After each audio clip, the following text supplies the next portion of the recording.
Ase. Kwame Nkrumah Tikese. Wofro Nyankopɔn nkyɛn. Amen. Abrako megu nhyirani mpo na ati kuma kwadwo ne beso abiribra. Kwame Nkrumah birimbram.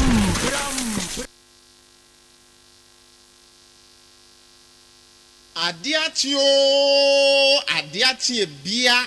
Adichi biara nso ni munsem o. Kwame Akye Abia bransa medukata were Nkrumah twentwenku a watwen na beku agi oman. Eyi nti Kwame kasa. Nkrumah kasa. Okay, 101.7 so ni abusuafo ya transe wa Ade Akye Abia adwumadie mu abono nsia aparum sima aduonum enum. Bosome ne de toso edum yensa, bosome enso emfimpenu ni aduonu emiyensa. Eda na ya wada. Thursday, 13th July 2023 in the year of our Lord. Ofeme ready kwa wasa no Kwame Nkrumah Tikese me morning show president of the land. For Bible ni kinka Onyankopon asem. 1 Chronicles chapter 4 verse 10. 1 Chronicles chapter 4 verse 10. Blessed woman din kan etire enan yimu edu. Blessed woman din kan etire nan yimu edu yenti Onyankopon asem. Na Yabes frɛ Israel Nyankopon kan sɛ, "Oh, senka wo hyira me na watra ma hiem na wama wo basa no atɔ me so na wagye me afiri me tamfo nsɛm amama na wama ne bi ametome a." Na Onyankopɔn ma ne obisa ye nyinara ebremu.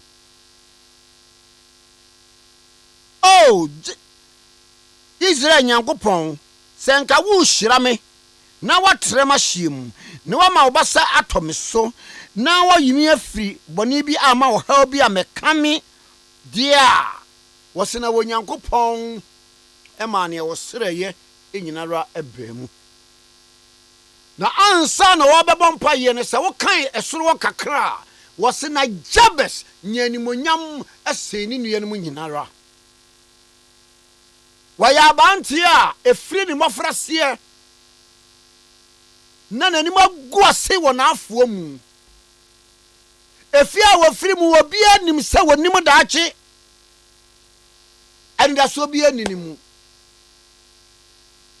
Ubo ni din na ye refer obi a obi abaka sɛ hwan wei ne we di obedai eni da so ni ho. Ubo ni din na o ka sɛ oh wo ye odihye ewo efie ho akwanya otim di bom sɛ wei bɛɛdɛ no watimi ade hene. Nanso Jabes hunu ni a ekoso nyina sɛ wo ba busua wo firi mu ena wo no agya wo no wa mu a woni wo mu etu anamon efiradie obia mfa ne nyahwe obia hwe no woni sɛ woni daakye 101.7 woni sɛ daakye bia ni ho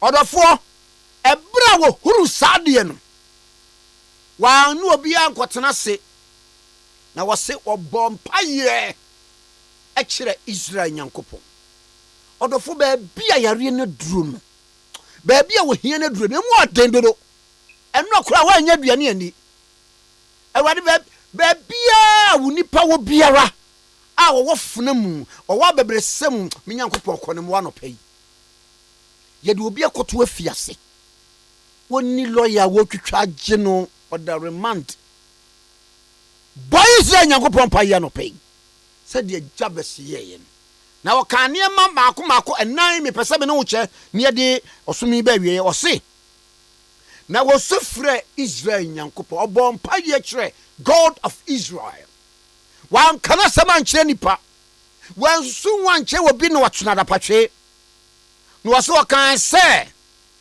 senka wo hyira me eye conditional awurade senka wo hyira me na watre ma hiem etu onyame hyira wo bompa ye se won tre wa hiem on large cost wɔse na ma wo basa ɛntɔ me so ɛfiri sɛ woamma wo basa ntɔ me so a ɔtamfo bɛba bɛfiri me awora wɔse na woamma bɔne bi a mɛto me a sɛdeɛ ɛbɛyɛ a menni yaw bie mu deɛ a onyankopɔn se full stop wɔse na ɔmaneɛ wɔserɛ yɛ nyinaa baa mu awurade sɛ nka wo ma manya sika atɔ aduane adi awurade sɛ nka wonhyira me ama manya school fees ne bi atua me ma yi deɛ awurade sɛ nka wonhyira me mempɛ hwee advance kɛkɛ na mepɛ o ɛde kɔtena single room mu awurade sɛ nka wonhyira me ama yareɛ yɛ firi me so a onyankopɔn sɛ wate wo mpa abɔ anɔpɛ yi wɔsɛ na ɔmaneɛ wɔserɛ yɛ nyinaa ɛbaa mu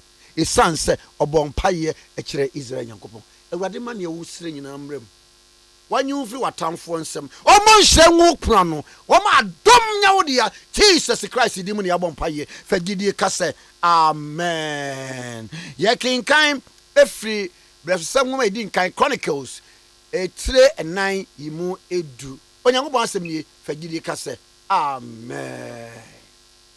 God bless the homeland, Ghana motherland, faithful and together. Hello, my brother. Hello, my brother. Hello, my brother. Hello, my brother. Hello, my brother. Hello, my brother. Hello, my brother. Hello, my brother. Hello, my brother. Dear Chibia, Ghana may be 2.1 na wamamba power jene Ghana ho kane. Dear Chibia, anya na magania magashia ni huna magawo. Dear Chibia, Hello, one parliament members attending the sitting in Ghana move. Hello, man. Hello, one parliament members attending the sitting in Ghana move. Hello, man. Well, are your excellency strong and never give up? Hello, man. One time, your excellency is strong and never give up. Hello, man.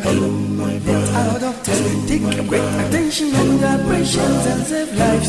Hello, man. Can you say bye to corruption, bye to discrimination, bye to favoritism? Hello, man. Can you say bye to corruption, bye to discrimination, bye to favoritism? Okay, 101.7 is doing a for I trust what actually be medium. Now, and I'm saying you would have like I say, my this way chocolate video, Yanni Swashie, Yanko Papa B, and I, ye day, aye. Na asama enwon se wonu a enuane nuru ahyebu mo se binti no epagya wa hoden e ma wutimi bɔ adwuma pa wa gbini sisi ho so pani abofra so num this way chocolate drink ya otimi sua de ekɔ wo kɔ school yi fe bi hye ne bag mu ebra wa num bia no pai na awia kakra no so enye ne snack panimu no so munum bia no pai papa no bi maame no bi obi anum bi ne fe bi hye bag mu awia kakra no enye o snack this way chocolate drink to be hunu ba bia woton provisions bia benya bia to na ososo wanom oni wobusua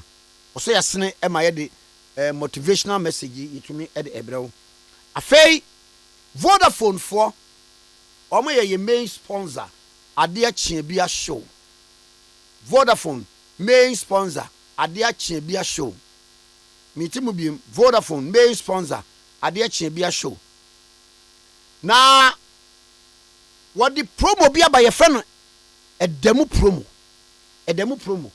na demo promo ning ni ubetimi up to 20% usi can back our Vodafone cash wallet so ebra will recharge with 5 cedis or more any a key na dem when the reasons assess da bia o man komodie ni timi koso ewo a demo promo Vodafone a demo promo hwe ubetimi send credit ama wadanfo bi wono so onipa na wo send ama no sika bottle na send e obi onso betimi anya 20% cash instant cash and afei wo recharge 5 cedis or more if you preferred short code Vodafone cash wallet credit transfer my Vodafone app wa and also ubenya sa 20% scanner wudi e recharge ye no obecha sika 20% I was say sika me charge 10 cedis ya and no 20% of 10 cedis say 2 cedis e beba me Vodafone cash wallet so come on it the higher or recharge ye no na unya usika e back keep reloading a demo promo Vodafone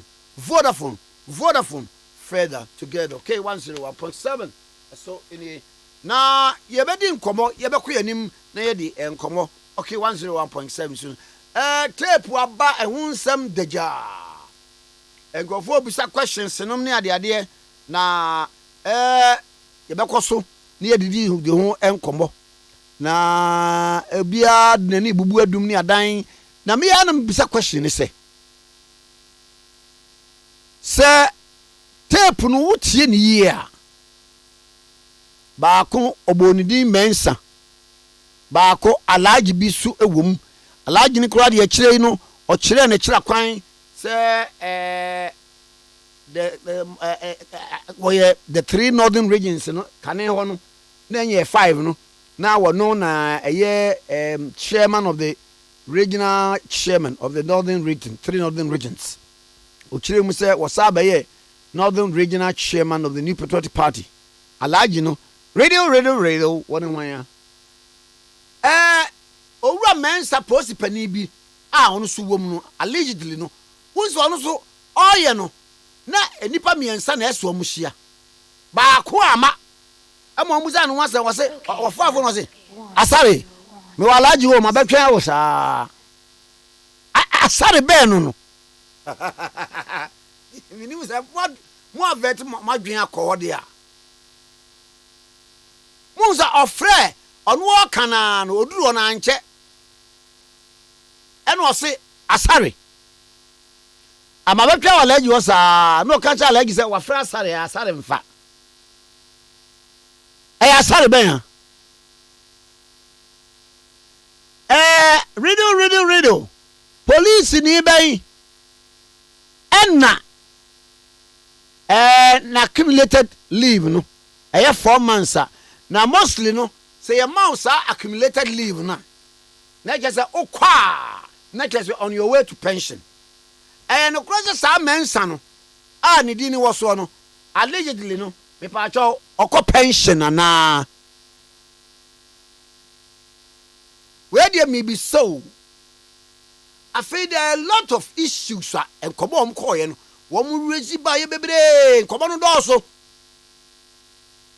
say wotie nkomo no mu a wo say me ankasa me brother na wo ye Professor Mills ni Ade camp ni bodyguard ya sede wo de eno so batu mu wo kire mu say free Professor Mills besi mahama so ene ye di promote nu ba ye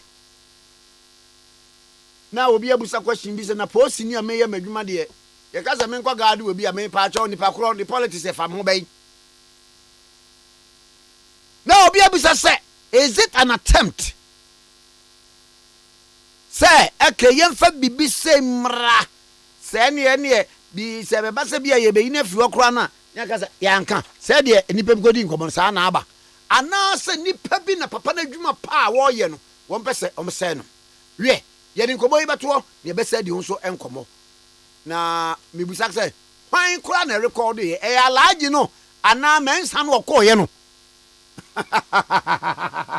because asare no ombo ni ni de wa ama eti wutie enkomo wom okay 101.7 na yamre yera lawyer Justin Kodua we general secretary edima wosunu kokoko amanyoko a wedi aban NPP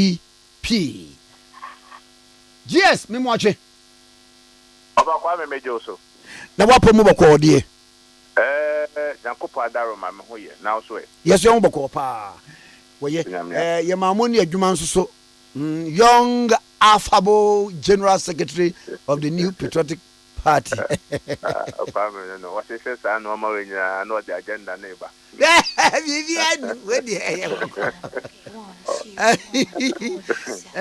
na matese say motimia clear aspirants presidential aspirants no e do by the vetting committee report to the brem na won come to say yo ba kwa ma menfa akunya we so na menche tifo no pay omo ATOKFM so ye be kaya enche ana party ye national council the enhye by fa presidential primaries no na June hɔ no ɛna ebi nomination ti ebi nomination no na yɛ obosome baako a obi a wɔpepa party ni ba a wasom party ni yi opese otu franka ma MPP no na obetimi akɔfa no forms until July ya na you close the nomination no yewie no na ohwe ye party mrema article 10 ho no eka vetting committee na vetting committee no membership no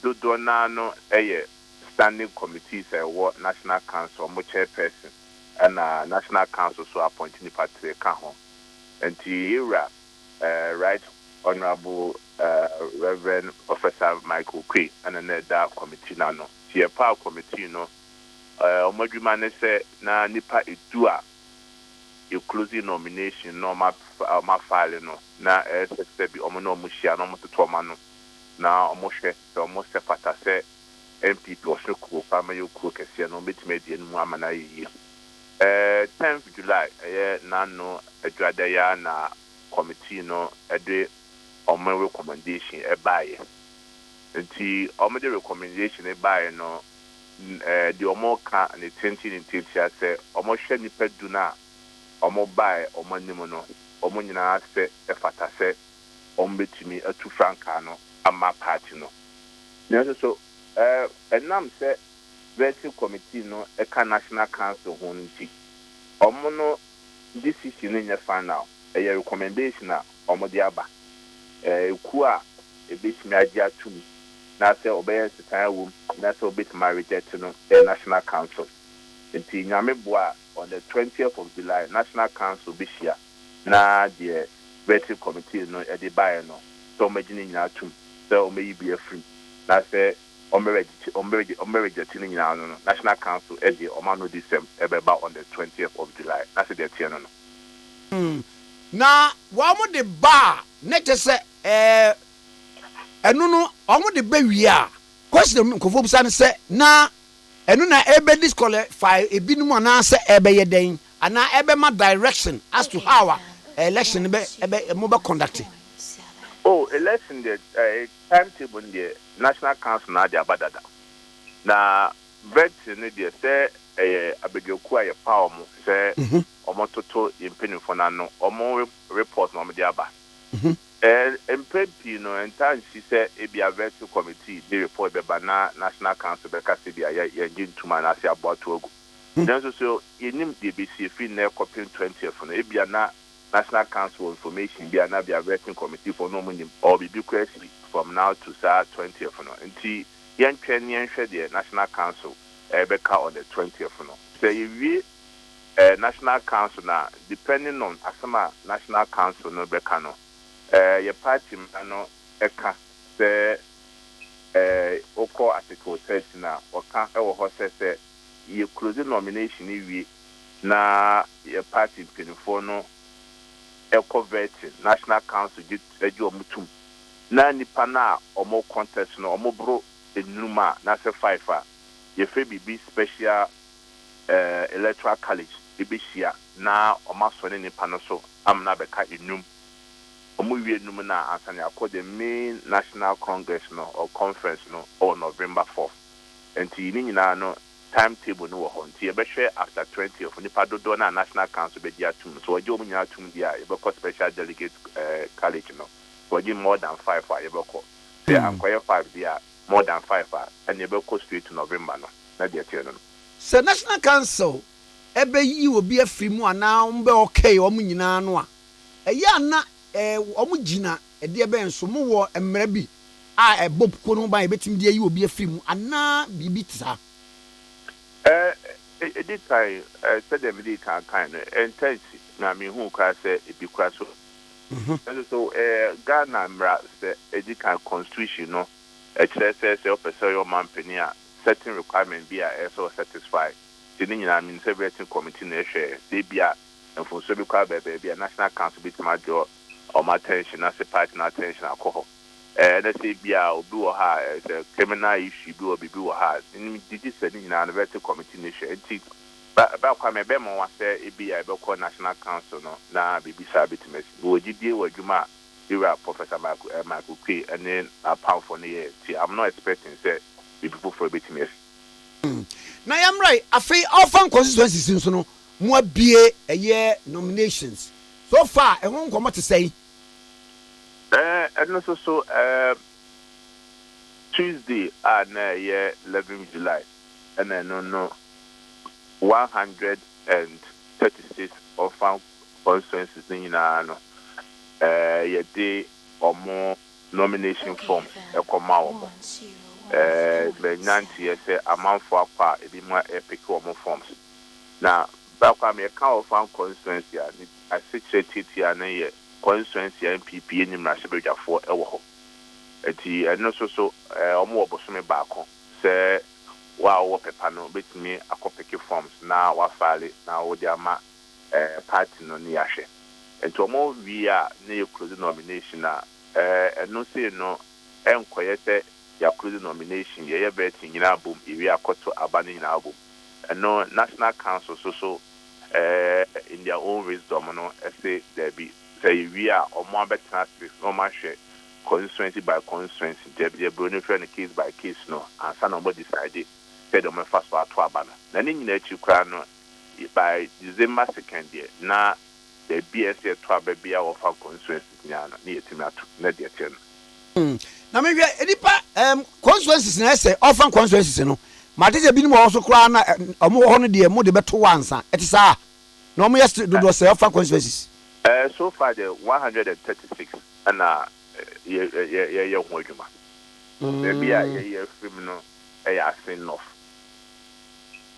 o baby am yeah film ya asin enough sir na me bisa because for what reason and no say national council be take a decision ewo ho only say no yeah prime minister in chair because of by-election near Koya no. The national council be decided say by-election prime minister near Koya no and no one near the 2024 and that's what be by tuning now the national council to me or decide.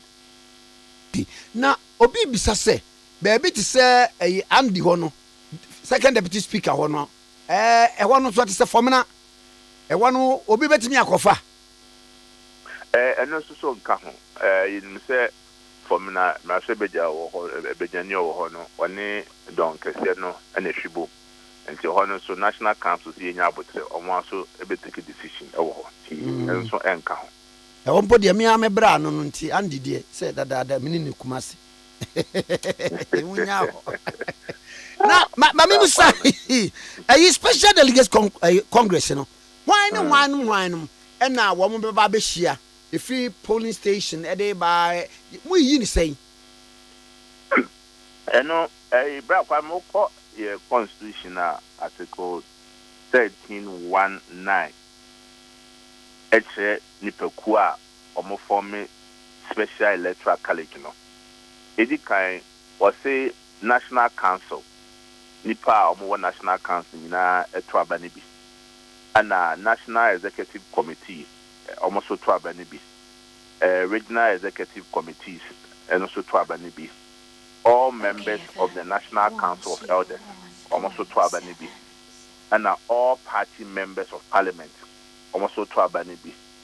And now, over your party, you were 3 special organs, or a year women's ring, youth ring, and then Nasara, almost so me nipa miensa abeka ho. And I past national officers, no from 1992, Prince Family, Obia was some party be as a national officer, be so. And MPP or external branches, who call UK, who call Finland, who call China, and other countries now. Baby or external branches, Bia will be also be in the Pamiansa, and Momosabeto Abanibi. And our family members, or more yet party, no, or mutual within the electoral commission, or Potem in our so, Omotiasia, or Mosabeto Abanibi. And all party card bearing ministers. Yeah, ministers are almost MPP, a party card, almost MPP for no, almost so better Abanibi. Or to women that form special electoral college. Number 2 way, Sebastian Mutua. Brown Kwame Nkrumah National Council be decided. Sebi we know Abakosem war 2014 Mekai that start brand I'm a regional organizer. Yeah, 2 year deal Key University. Region be also to Nadia. The National Council share na almost say yeah to the region and that's about to national national council to be decided. Okay. Now first 10 presidential aspirants no. Sir ekobase be a national council manu du butusuma so. Akọ wom senti binti asumesi ana obenten wuntimi nrane bi e ma me delegates meto so aba sa nipa no avenue be na ohoma no to seek redress ana say wo betimi a channel ni grievances. Osha the party constitution, unfortunately, no, the National Council in the Kano air final. Sir? Because National Council, no, or more and they in charge of presidential primaries. To the National Council, the case, you know, and one to be a bear final. Eti, next say, me, no be, me did the mission, sir. Over here, I will be all a man so careful, no, the court. Then he holds the party to ransom. No, sir, Kwame, Sebi, National Council, no, in by Nkasibia, Kwame Nkrumah Ujina, in ye, no, Obichi Chemibwa. Yes. And at least, Sebi will cast some so Bobby Quadra, the Paconso man who come and be in one. Timmy Ujidi says, be Bucrabisia, National Council, but 24 Crona, a 7 funnel. Now, one so FAT, Paconso Moya or the Beba. Okay. Now maybe any what can you because aspirants say many be more candidates aspirants candidates bear 4. I still can't music. So be I say Kwame Nkrumah in Nipa.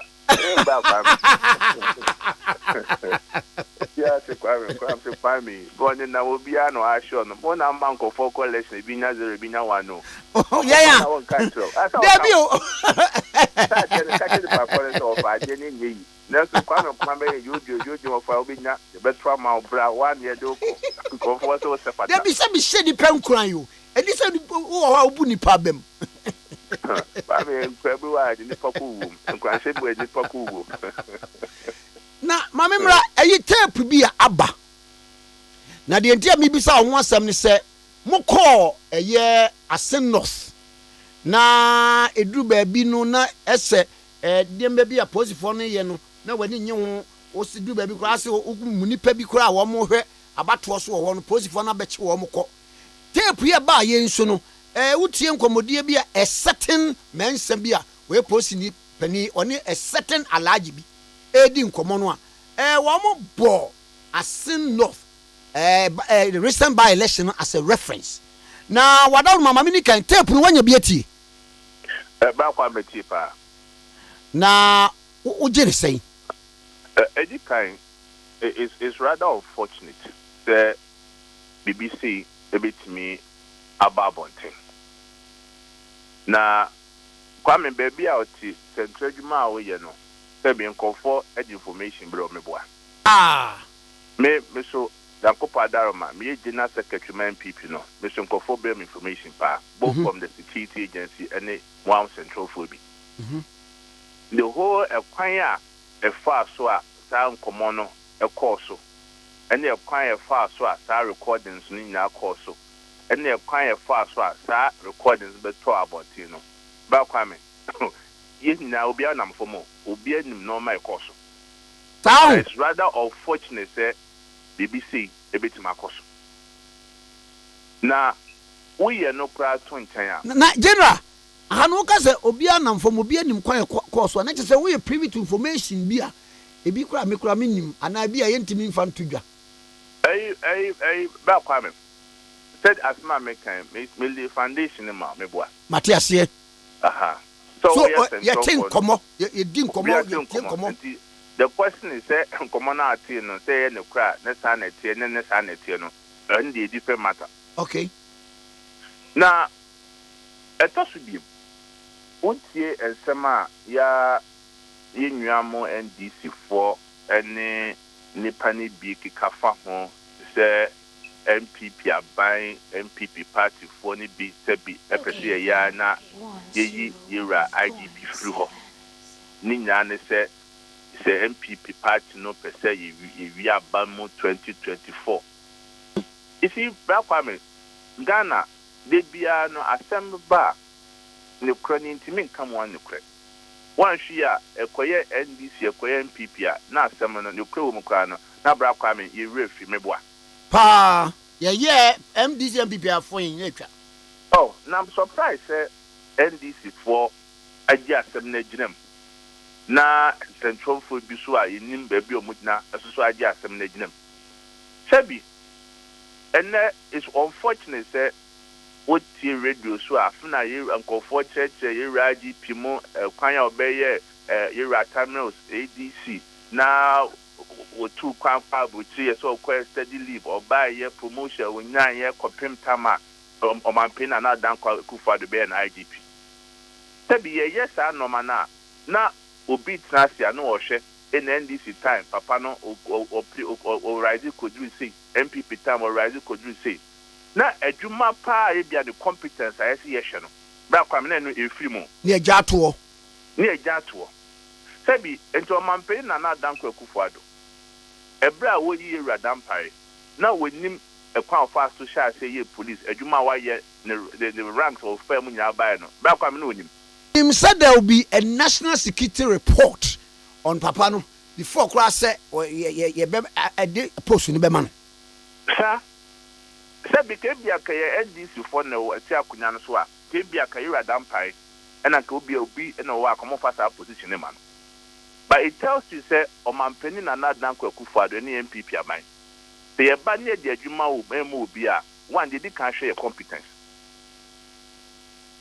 And the service of man penuna said, "Oh no, you will be so many Juma, and if I call you Juma, who's on man penna baby, I said, Pacojuma way and so any." And the other the problem said, NDC 4 mum and the 2 castle, you might be here at Dampare, and I be in our play and a home problems, but MPP, so you see. But yes, Rom, son of man, and ball mine, and more mine and conning. Nipa bia no a ba Kwame Nanso enuho ba Kwame Otu Nanso wo ho meboa me to as general secretary me so Nanso wo mo ho and the fact that say bia akoso obi ani anje ho na nipa ko no e che na adwena na enkyere say bi obi mpo obi asem video ka o kan ase no na obehu me general secretary na me ne ira woni me ne ira stride mo e che ya adwene ho no something happened. I was not happy and I was expressing my displeasure about it. But I mean, to me, a bit much. What's it? Okay. It may be Busa says a BB cost now when in June, I want to meet you. Oh, but my child, dream. And to me, come work as a no yarding, my casa crime do a no yarding. It is just a important. Debbie. It is say NGC for Mamma Fasa no man number. More yes, I know man for to keep some settings and trend position be more minor. May say your man penny and the IGP. The Juma your man penny me jam baby and cassette, the Juma and son and one pet, maybe often the Juma couture. Then poor man penny enough or try a cassette be IGP or Piana Kobe Fufro or why I don't quite nasia. Said your man penny won't to me so bit my idea. Yes, or be no bit my church man penny, say, what to an amount see, that's a man in Tranamon see. But in the honor, would you say? Ghana ye interest e kwan be fa so a ye bambo be koso o memu ha e kwan be fa so a mputu be ko memu ha e ho asem ne se adwene na men fa kofa NDC ne MPP asem e kwa sa e mbo man ne kan enti to say like me tie punu ba bi was say all the senior officers e do mo ba ho I know it has got nothing to do with MPP NDC. There be o say bi ono na ye police science ana wenim Ejuma eswoye ana one ne call for akotena se e kwan se ne be fa ye be ya mema bambo akoso a ba ko me no se wotim e na otena chire ka chere za de na IGP de police fo nya akogu ase no ene e medjuma ono ejuma nti kwa me wotu ejuma wo ye OKFM ma be chere se kwa me kuma na no pa fre asumeti echina freeway Debbie na se na ejuma ye na me chechiro nsa yes, NDC for mom be various commentaries and then here omo ka say papa no ogbadwuma na ba wo ogbadwuma ntino na musuo se mo be lusu ntino ɛna mo pɛ sɛ nka mo yaa ne yɛyi ne firi wɔ no yɛyi ne firi wɔ deɛ ɛyɛ sɛ bɔɔl a yɛbɔ a yɛma goalkeeper red card na ɛsɛ mo bɔgum saa Kwame, obi obeka sasem ya sebi oni nyina so papa bia. Yeba MPP tene wo position 99 and 2000 eboa. Say yeba koto aba no na Ghana military nisi police nyina no. Say na ndi saban na e so. Ye koto MPP amini. Because say because police the entire police sign no wo ho. That time God Black family who 64 battalion for no more in San Dominican. You got to a MPP and Incunim. 2008, Iraq of 5 a brand nice security war, a yin MPP a Cotuaba. Say a Cotu Elusia. Then the Kayo yet me, a measure police force, military force, or Mungia Bemara, Elusia. 2016, NDC to swap. Cyber no Mampini John Mahama or crab police or crab soldier or Kotuaba. In the issue of this country, one report. Over 1 million vote difference. That said, because it's my do her. Come up police before this soldier for one by. Maybe I do see no. Say not for new police for and a Ghana elections or decide my. A month for no material my move. Common the Kotuaba on Nameboa, December 7, 2024. Baby, I bet to abandon over 38,000 polling centers. Now, police is for 38,000 polling centers in that. Almost do Sanoman. And Jebena can say, you will be Kakuya Bem, na police for the Bababuano. Now, police for no or more on Sebi, Omunya MPP for. Then, fun and simple, IGP go on or a make Justin Kubia, MPP General Secretary, and Marco IGP. Back, I met my police for you and say, Omo, and she said, Omuya Ben. Now, were you on record to have said, say, partly, police form can be intimidation because we are sent off, and a police station, if you are any procuress to so Mohammed Babatonum near the idea, with you say, do baby no more agents in the Buokrana, a chichili be near the idea. Bibi Omsa, proud to Sate baby. Hey, Belquabe. Sir, some will be big number baby account. If I can one say baby, I'm going to make us ask him. I think I'm a kind of video so I would number bontia be complain about the agent near Chino and your supporters be near Chino. And what's I'm going kind. Apart from that, be named baby and come over for be as a free. I see. Eddie, when no sign a walk catch a year MPP, a chita for a free and companies of him and Ketua saw Sana Usika as a party general secretary at the actual woman was our taping in some be a new woman. Bell comment. The American said MPP, your party was shared from 2017. And then Kahocha Bella, Yen Tum, send no more dimpo. Your record that you cry, and this you have. A Juma, your memoir, and this intimate you have.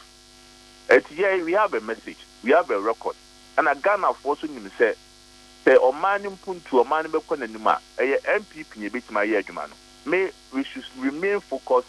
Let's stick to our message. Near church and no moment say Ghana for. Near Ghana for Tiasi, no Munyason Tiasi. Say 2024 about 20 days. So man can't come near Juno home. So Ghana be found to my pay fra. Ghana better condemn in spite of challenges are being in Amwa. MPP a better alternative. May I for your dream could see police force so. May I for your dream could see soldier force so. And yeah, and you lose focus. And no more and a better abano. And no more and a better will be between kunim. Ya Juma a dinner bayer, and she said the beba, ya no more tool, the subine, and the Mama Ghana for if we are more not Ghana for tears. Now, me first I could never win also so at yen awful. Encanta as well for more Bemo, ministers for CEOs, deputy CEOs, regional ministers, MMDC, for you know, said, Sebi, on my pen and not down for Kufad, old to me go baby. Anything away you must have Musna Nemo. Ya no more a bit to a casa, a back casa, do my bayano, and Honson sounds so the million 2024. The best will be as it will be our number more casemo, a Juma Bayano, Yenny year for my paye. Let to any man for. There ye year, would you just say 2024? Will be a being so make now MPP and now Biano. If I can obey Kunim Amaye or 2024 elections.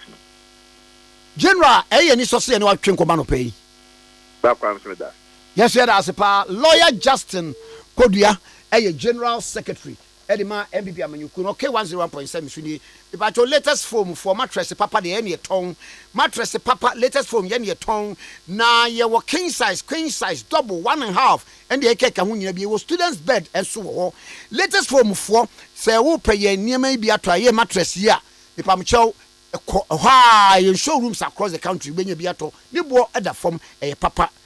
Na latest form for your furniture nkonya no size bia benya bi design bia benya bi color bia benya bi na wodi si hall porch bedroom baby a kama pa na efeyi ni border from ye anywhere near here furniture you introduce MDF bed wardrobe side drawers 6 drawers and 3 drawers coffee table center tables and only ade na latest home for ye wo showrooms across the country na okwa ya bomidi who could do an auto latest for your products ni bia bomidi on by your fine pa Mr. Jamel Yechiao, Mr. Robert Yechiao, and Edmund for Mr. Simon also Yechiao. Latest home, your partner for life. Okay, 101.7 so any Yawra Johnson Esiedu Enketia, a chairman general at the ma NDC Amanyuku no na obone mrane most chairman general memoache ya na bokode ya me adumo no yes na wadawruma tape bia etwa wiem na kan sam ahodo fa IGP si ebeyi no si enyi no se fa hin ko bai pajo wanya bi ati me pajo manya bi ati na agene sei yo da se me kya ti fo manya bi ati na akire akinya abako kakra no so mati ti bia na wan so ati bia na me se akinya abako de omo kan no parliament de minister for kan de oye MPP for kan mati ti bia matewa na bibi ayam no wan kakra wo if it tape na aba de wo mu no ene ebi se abefo mfidi a abanti etimeje obi ne nekura na yakoka asema na no enunti tape no nipa wo mu din wo mu no yete wo mu ni wo mu ebebre senya wo mu na wo mu nim ho hwe aban so mekam yenti a aban so se tape no asemu ewu mu a ekire se ye bopo ayi IGP ama de fofora ba ama wabebo ama mo awia election mu no aban pese oma ya butoya mu se oni agene bi aso obeyi IGP na oni agene bi aso se obewia abatom enti sa statement ya bai ene bi so ka se ne se sa na te dia sa asem asan asem bi ani ho ye nkotan e ba bi ya hwehwe yi mu ho na mi problem wo because aban no ni mu se tape a abano temunsem no eye nokre dia na chese enye papa kura ena ebi ka se ne yenko hwehwe mu se asem no ye nokra na enye nokre wa aban kro na wunya hwehwe mu no o se enye nokre aban so wunya nipa o kan asem a Ghana fo nyina gidi enti so se enye nokra se utrimu fita enti amu anku se enye nokra na chese obi ena atwa asem to aban so ene ne nkofo enti sa nipa o yesa no onse se ye twena so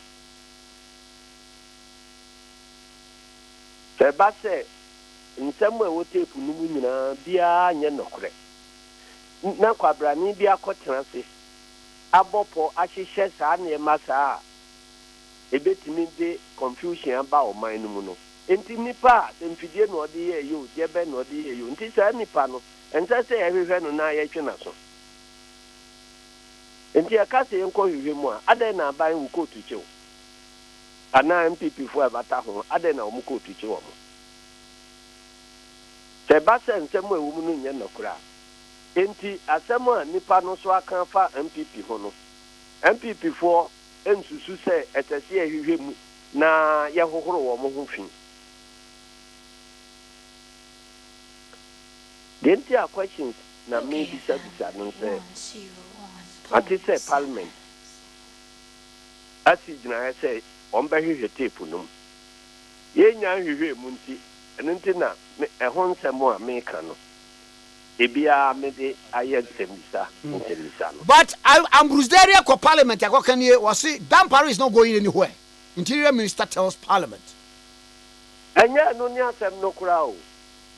Se Dampare nko ba bia nipa okobo pote MPP for pete to Dampare onye nipa esese oman nu epa ne ho ntoma so ye nipa bonefo enti wakotwa asem ato aban so ama bia kan ono Ambrose Deria no enti esese nipa no ya hwehwe no na ya twena so eti se nipa no mensa de so obi ade mensa efie bia so mensa wom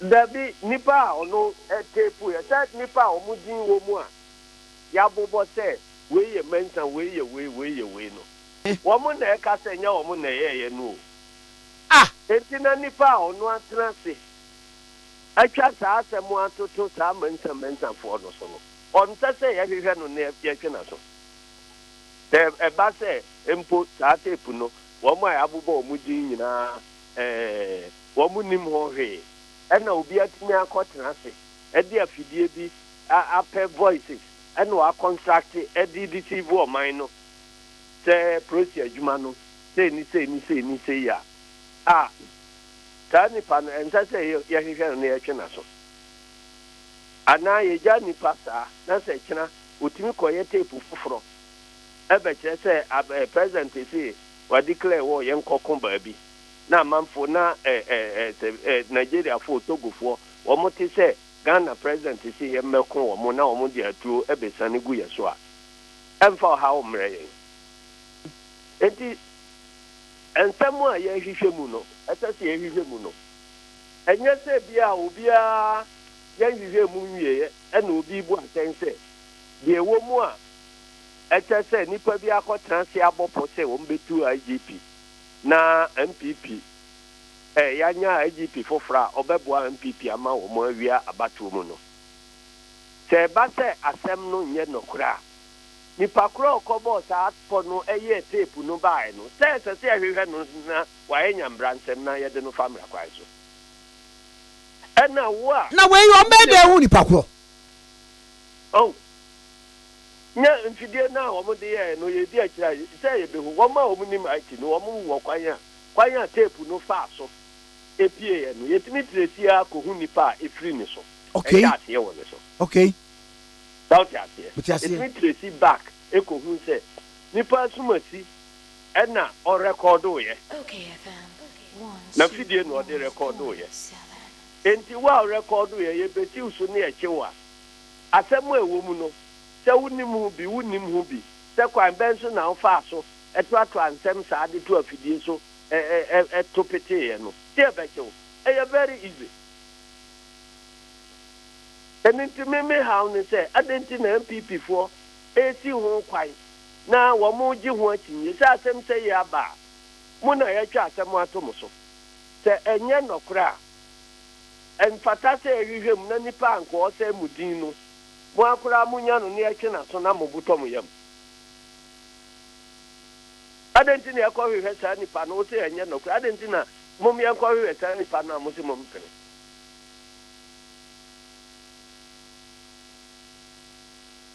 masa o ho anu ye mamia amepe ana u bi sa MPP fo no se wo mo how pa ni sense hwehwe mu ba sa asem no mu a wo mo how ni se interior minister wo how pa ni sense obi akoye sa tape sei wajina tape so di nipa jina mranim a bi jina court ne enu ti se ekokohwem na asem no nye nokura nipa o fremu sa tape no onye nipa o ye di bonye ni asese mra twena so na ne nibo ye ni a wɔyɛ ne sɛ wɔne deɛ ne nkɔmɔ na odi no baabi ɛne nsɛm bi a wɔka no wɔ soɔ eti so ɔkeka kasa nsɛm no wie a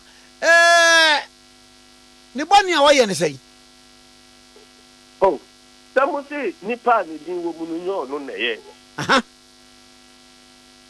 nyɛ ɔno na odi nsa nkɔmɔ no ɔsɛ onim hɔ hwee enti nipa a ɔkɔkya asɛm efire mu story bi ɛgyekye nipa voice ɛde kɔyɛ sɛ asumasi wei na ayɛ asumasi wei na ayɛ no sɛ ɔno na yɛde bɔnyɛ ni ayɛ bɛkye no akye na so ai na sɛ akye na so a ɛbɛsɛ MPP foɔ ɛne wɔn aban nyinaa ti anabajo ye twina so se de o kan ye ni nim e wo tape no so ana se ewom ne ni senka woni beto abontia na warko ne abotira obetie masem na meka nipa sort be mienu ne ka wo ho asem ni o ai nipa wo mo ene ewom te wo mo se ho a wo mo di nkomo wo mo bo sa apo no ebubo afoforo di nka ho no wo mo no se ko hwehwem na se tape no ye nokra HSA it said there conspiracy to commit subversion.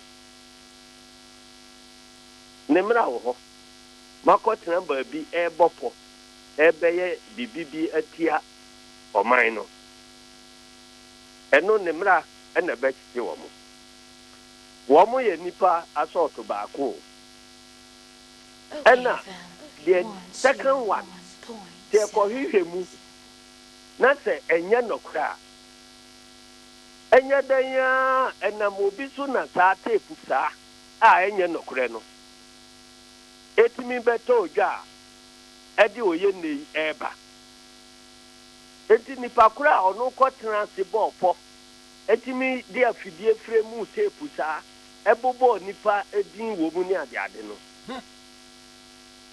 se wo mu ya bobo wo mu din wo mu no se saa nipa no atwa asem ato wo mu so nokre ena abanya ya bo ni din wo mu ene se ne party for na akohia ye kan ne ade nyina no tata nipa ofremu sa ade no wo twa asem ato wo mu nyina so ebi aka ba ebi aka interior minister ebi aka president ena ebi aka oman no enti sa nipa no oni se ye hwehwe no na ye twena so na yetimi pa ne ho ntoma wie a se na MPP 40 ho song se womun kobo obi asa na tape no ye ntro obi na akobo ni siremu aye ukobo siremu ka asemu a ebetimi di oye na aba oman no mu a se wo so ye de ofigina mra ni enti ba bia beto bia se tape no eye nokore na je se womu a omu di sa ankomo no womu obopo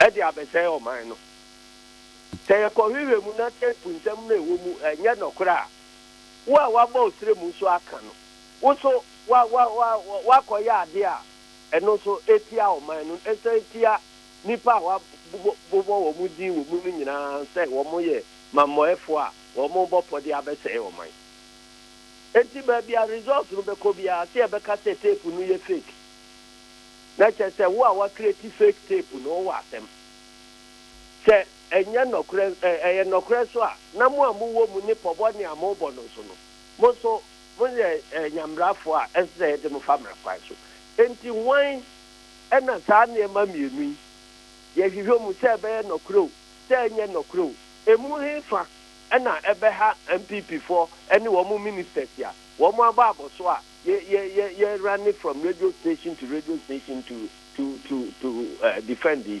enti wo mu pa che se the interior minister abeka say aban ni akwanya o aban mo ni trimu poso obetu IGP aban ye say ni yemfa no trata na enkotra eba na che say akwanya ameda ho say wa obesori a bibi beti utimu no na wa ko ye tape na de abetum abobo nipa bidi no asay wo mo eba sa obi be ka say asem no nye no kra na che say wa fa ho adi ta no pese e bitina o man no ba chairman se wutie tape na otimi se nipa mienu na edi nkomo ena ba ko na wo ba no a de mensa certain mensa no yes we post penny o se waje accumulated leave of 4 months no uya obi epru no ba nyina na recording no ahyase oni alaji no ena alaji no so wa kire na kire kwan se no ye se It's a Tracy and Kenya ding. And the other na ye SSA ko Tracy a SSA obi ko to ase no. Wa un pese Tracy no dia be na o kata so. E dia be pa na ye house asem wo ho na ye ko hwehwe mu ahunu no kure wo mu. Say no kure say nye no kure. Oh, na interior minister media maintain statement there from police yet.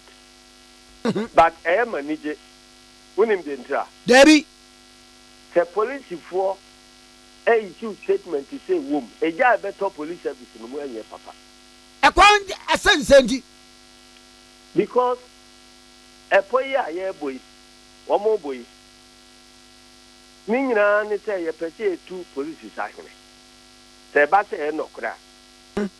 Ono so na say SSO take action say issue statement here.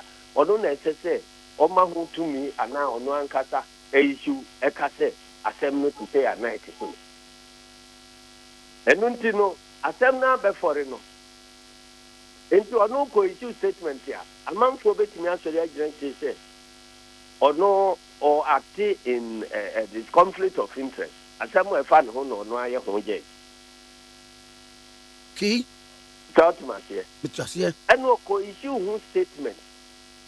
Na say no kre ana wa chance here ateki action there because said it that the proper thing they say nipa yabubo omudin e wo mu say tia no. Obi be establish some prima facie case bi say e bia tape no idea SSA investigate some aspects of it again. Nanka nipa yabubo omudin wo buni wo mo ewo ho a wo mo kasa no nyina nkasa abre ya twe wo mo ama wo mo atena fie se mo ntena nche ne ahwehwe ye ekoso wo because a subversion conspiracy to commit subversion se mabo pose mube di omaina wu ayamra kase pa wan hwe kura hunzun chanso kura yitimi kokun yitimi kobo otuokun enti ensese bibi se yaba na abanya interior minister na SSA wo ma ababoso se ye bebo e democracy ho ba ye bebo man ho ba ye ma obi an subvert the will of the people say no kura se sana mo tin kete se mo be dia eni obi a wabo pote opeso subvert no se mo ni bring so pa na bibi sa pie na akoka se o abai no de onye na jin se obewi abato mu o de se wa check akra wo media ntemu mu Pa. what he say president bi atimi asori aka se media aba ye koti mi be wiem a wa ze meeting na ka tell Debbie minti bi da no Mobutu se konum nyina so bi aka se o be ye free and fair election Ani enti the fact is say abanya amanfo ebi a omo agina ese obewia abato mu ama ho no o statement of assurance no enchirawe because the sector bia ka se ono ne the oye no ye democratic but say bi o wa yesi pese e tibi bi fra ban wo say whether Saturday be free and fair or not no wo ho but enye da asemu ya si say no what na sa wie no na watu anamon say me hwehwe asemu num nipa o kan sa asem din wa bra masin kete say me free and fair election no be person o twa asem to me so say me din say me bopo say me ba be wia abato mu no machina so amagana fo ahunu say indeed asem a me ka say me pe free and fair election no no correct na sao ka no tra sa say obi so a o say udin say o mpese o free and fair no so no so mfa ne hunni a you are sending mixed signals to the population and travel hey Unim say Korea. One say Korea. Eye oman mienu na omukura din Korea no. South Korea, North Korea. Say baby omoye democracy pa no. Ye frɛ ho Republic of Korea meboa. South Korea no. Baby awiasefo nyina gye atum sɛ enhyehyɛ amamu ne anhyehyɛ amamu akwanto kwa untimi ntukwa mfiri omanum ne adare. Unim omudin North Korea. Democratic Republic of Korea. Democratic indeed. The only democracy no, or no say a friend Democratic Republic. And you can say, Obi Mekan DR Congo. Wafa DR Congo. Democratic Republic of Congo. Oh, you are. Meboa. And you know, the text is not a homo fra or most of mere Democrat. And he said, Ambroseri Bekache say, Nanado or any democracy or no a Democrat on person say he hasn't said anything. On Kavi, the idea near who the Amoka said police penny, entime Mwami we are batumu, entimurefi ayawaso. Murefi Tekimai. Adia Atiwa Yaniso. Now, Bejina Hotel, me minister, me be can say IGP, appoint IGP papa, na the only papa, and to me, we are about 2 more. And to the near we him. I see. And to Sabi, Oba Quatia Nimwe, Kurano, Dokuna, Twashi, no Unintabing. Unintabing. Now then, on person, Omubuya Bumpiansa, then near my idea near Hulu. We just want now catch say, empty me muscle. I didn't know about so feel, I'm you. I was so wet to walk on by. Yamwa, Baya, Namoko, move. Ebeka, a Zugunum, Prosy for any Wama, Bonnie, but the Ayadi police car. Aqua, and Bransom, not Sabre, no police, Panisi, Unim Hore. Enunti Obi can say election police intimidating determine outcome of election. Obwa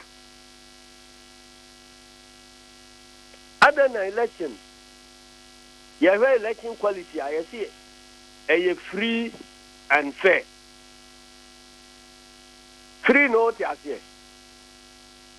Free no deal with environment. Election no take place womb. Say you're peaceful now and you're peaceful. So be a bit me a cotton about a bra, be a no, be an tutu mono, and only free no. And no, you're pressing for Juma. And the pressing for Antimi and ya. Net Tosia, election no, you're free. And the Mobia Mecase. Police in your election, Hovi. Sabbath General Secretary MPP, or say. Say, you fancy more 38,000 polling stations. So, would the police need back every polling station 38,000 now? What do I say? Now, dear Ben, the police need back to me to manipulate the results of the elections. Ah, this has said, dear Ben, one more coin to take mine. Okay, FM 101. Ade Akye Abia so ayaka and yet there obi boni trimu aka this anu said there na omoya no waya waso ana osusu se Ghana fonim ana ye refi ya to abane eboabo results so bana process ko bowuram tutu atuo e ma nipa nya kwan tete nkrata no tugua on say abato aseno fufuro ba be na so a on say abato aseno enti mo bia na da Ghana fo se aba ye be wiamu ana ye wiamu no police di enti mi nya ho onu be ye politics no da be watu aba mpresen e no kansa ya wo no watu aba mpresen obi a obru 40 years dey say ya watu kakra aka na mi bisan say watu aba mpresen wa unimu de say empafra wo sin wase Debbie. Enti abatoa de minia police will be a pa ye democracy ya dabe agina say limpo e de yo di papa bia bambia no unsung heroes wa yenta mo mudin any security I want my no one play key role in nurturing democracy because yeto aba na ban bi ti akonya so no wa win e wa lusu no ka se me hand over mun consistent results wa the security e wa man no mu ye papa se wo mu adin se wo mu be som oman na nye aban oti akonya so na wo be som no a e ho na ehunu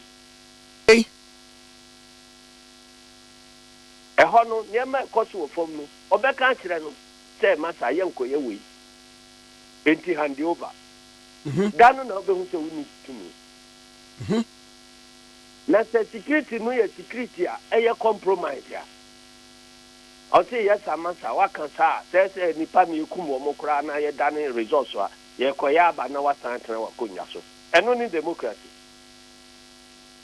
eno ntino mo bia meka say security obia obejina ba bia ka say security entimi influence outcome of election results bia onim abato ho hwe onko school no onko hwe.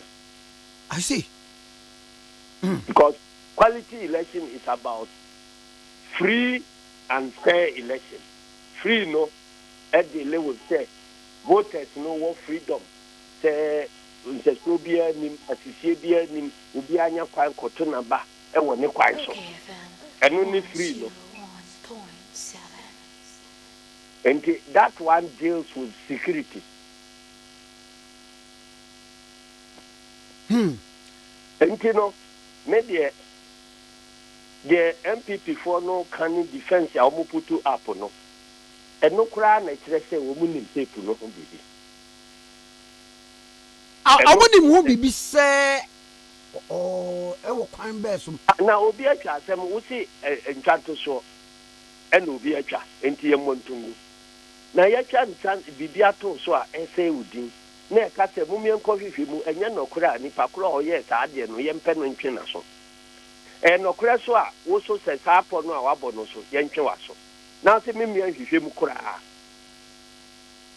tan wo akora na wo ya bua ade no se ede na usuro wo ho nhwehwe mu no de na usuro wo ho ejese nokora bi wo mu nti na usuro se ye koya enema no be confirm enunti no se wo mu nim ho bibia ete se wo mu de wo mu na anutum na wo mu ani bere se ye be ye hwehwemu no na ya san wo mu ti na gu a wo mu gu so a wo mu pere se hwehwemu hia bibia hia no eno emma confirmation se wo mu wo bibia wo mu suro e wo investigation ho yenya ni emu ade kro ba ye se ko hwehwem. I see. Na okay, table the source of me community. And the me fan wada ho. Say ni so won. Sa ukana enya ubi some question na enya ade a ebe prejudice investigation no. Me you ano. Wo mo kan bibi o tape no se nkoma no mo di se.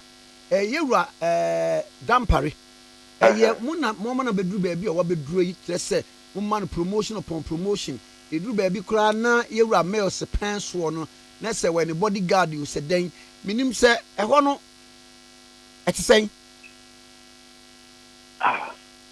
Entimpa choya ni appointed no IGP Debi na policia utimi ko edi bese emfia aduanan antana wako wakomije mu no police ni ben ena ye pointing no aban baako e pointing no etra konwa no so akosi se nipa no be IGP Debi so mu nyina fa aban bebre nsam enti nipa no ne ye e na be kire se obey na adwuma no professionally anase onye na adwuma professionally It's not about appointment per se. So, Okay, FM. nipa onye na juma yie no. Na ye ni nipa ban. Enunti wo point no kra na se esese oye nipa bonefo na oka se obedi wawu a enti ontimi ni wawu betimi adi wawu enti appointment no Ghana hana ya wo mutimi ye sovia na akọkire se nipa we breso na appointee we nti odi ama no nipa we breso na appointee we ni nyina kire se adwuma ye di ama nipa no oni hu akokoduro se obeye enunti na ya no otwa na nya we na dimba ye men koye de okra we na dimba ye men koye de okra no but obi bia oye professional so obeye na adwuma professionally no wo hu akokoduro so obeye se aban bi beye no die yi o ebeye no die yi o wa try se obeso mo man Ghana no obegina so aye no ya na enyina de appointee no anande promote no anande oye no bibia but se sa na mo kan se o fan se ye na ye press mo anka se ye na fa no process adwuma o ebi na mo anka se ye na appointee no IGP o mo se ye de beto no na ye promote no nti eno na de no be ye IGP tama ye bo ni din no na process mpamfo a wo mo ne no ebo tipe ya yetimi hwebu appointee bi no na obo no so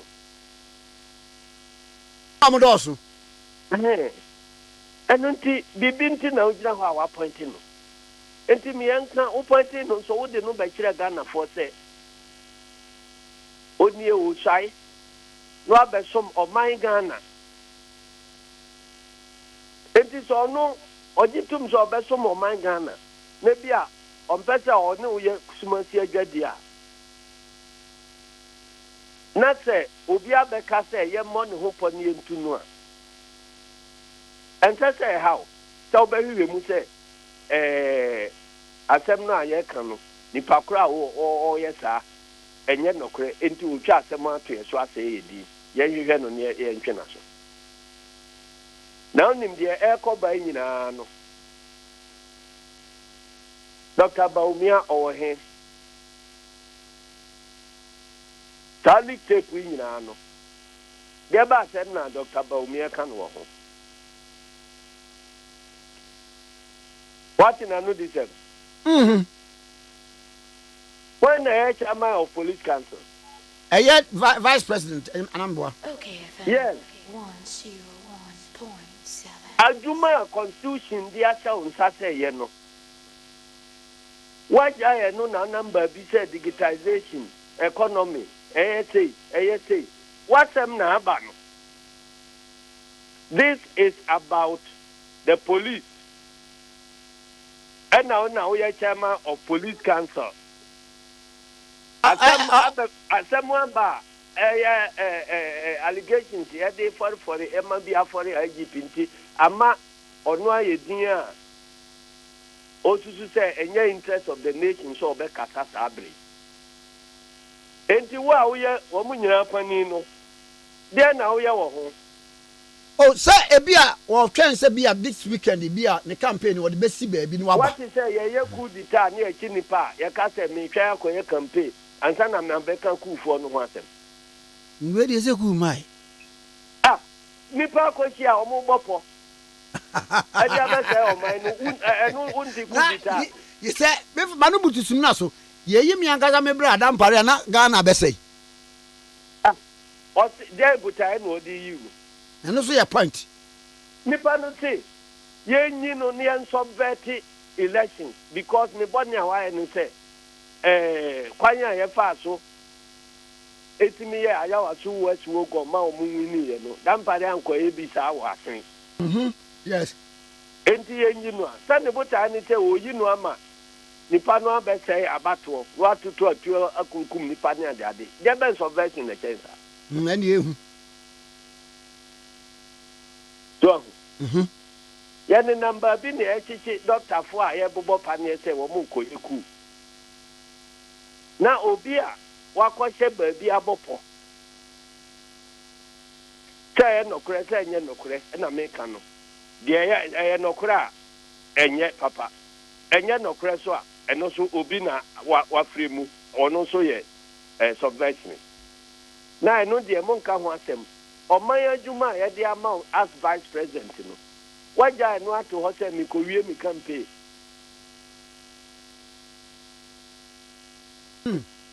anaa election enti no nneɛma bebree wɔ mu a ɛsɛ ahwehwɛ mu sɛ nipa a polisi ni no a yɛbɔ ne din no sɛ ɔno ɛna di anim a ɔbɔ saa po yi deɛ na ɔkasa wɔsa frɛ one asare bi koraa ka ho but yɛbisa sɛ tɛm a ayawa so west wogon no siiɛ no deɛ role na wɔn play wɔ police service no yɛhwehwɛ mu a ɛno nso bɛma yɛ akwankyerɛ deɛ role saa tɛm a ayawa so west wogon no siiɛ no deɛ bɛn position na ɔoccupy wɔ police no na deɛ role na ɔplay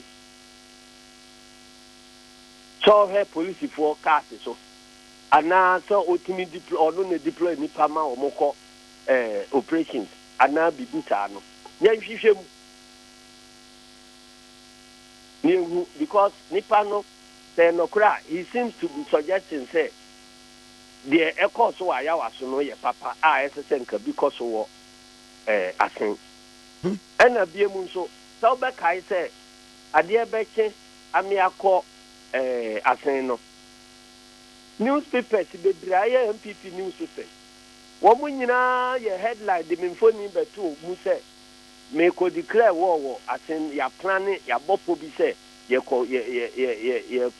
yɛkɔ create violent situation wɔ asen north dɛm nyinaa mu review saa papers no media mankan sɛ me wɔ fanti ɛno nti obi bɔpɔ atwa asɛm ato obi so sɛ sei na ɔkɔyɛ na ɔno afɔfɔ mu akɔyɛ no wa yɛkɔ election no yɛankyekye nipa a wɔhyehyɛ MPP wɔn hyɛ prosi ntade a ɛnyɛ prosifoɔ ebi yɛ wurɔ n'ataadeɛ na MPP ɛna ɛhyɛ mu ɛno no saa issue de si sɛ ɛnɔkorɛ sɛ IGP wɔtumi akɔkye MPP tax a wɔn no yɛbɔpɔ abɛwia election mu ti sɛ deɛ yɛtee no wɔ tape no so no a enti obi a IGP a ɔmeɛkye wɔn no wɔn mɔnitiri ho pɔ ɔnsɛe wɔn adwuma enti wɔnum nyinaa yɛ nneɛma a ɛsɛ sɛ yɛhwehwɛ mu fikɔ yɛkɔ hu yɛdi kɔsi sɛ ɛnɔkorɛ anaa ɛnyɛ nɔkorɛ enti obi biara ɔteatea mu sɛ hwehwɛmu hia biara na ɔka ho ɔno koraa no ɛsɛ ɛkye no ne ɛhwehwɛ mu nim obi a ɔbɛdepende saa tepu sɛ hwehwɛmu hia no ɔno to be a subject of investigation.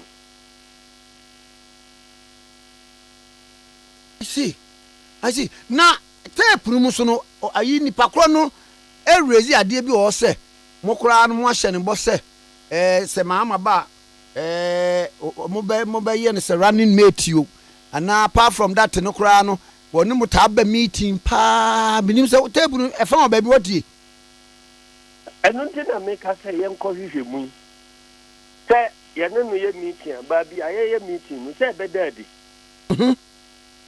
sɛ yɛne no nso nyɛ meeting na obi akɔtwa asɛm ato yɛ so sɛ yɛne no yɛ meeting a ɛnsɛ sɛ yɛyɛ ni bere ne yɛhwehwɛ mu ne yɛhu nipa koro a wɔtwa saa asɛm no ato yɛ so ɛno nti na yɛso yɛne abere sɛ yɛhwehwɛ mu enti wo a wonim sɛ wotiri mu fitaa no adɛn na nhwehwɛmu no haw yɛde ɛse nhwehwɛmu biara yɛnyɛ bɔne biara nti wɔn mo yɛhwehwɛ mu na woso a woso wonyɛ bɔne woso wo sɛ nhwehwɛmu no wo meyɛnyɛ na wotiri mu fitaa sɛ nti amoa nkum yɛkɔ hwehwɛm na wonyɛ bɔne a sɛ ɛbɛsan wo ti ama obiara nya gyidi ama aban no sɛ aban no sɛ ntwanto so amanfoɔ sɛi ne din ɛnte saa Mate. na afei nipa koro a ɔsɛ udin no so yɛhwehwɛ no ntwe na so Bɛhwɛ na twena so. Bɛhwɛ na twena so. wonim sɛ wɔn de mmara bi sɛ causing fear and panic de akyekye nipa wɔ Ghana ha MPP foɔ de wɔn akɔgyina mmara no saa tape yɛ nkɔso fie anaa panic baabi a Adeɛ no bɛkɔɔ so paa. enti nipa a ɔyɛ no ɛnsɛ sɛ yɛhwehwɛ no na yɛde no kɔgyina mmara no Mate awura. Mɛda ase paa na briefly yɛwura IGP wohu n'adwuma sɛn.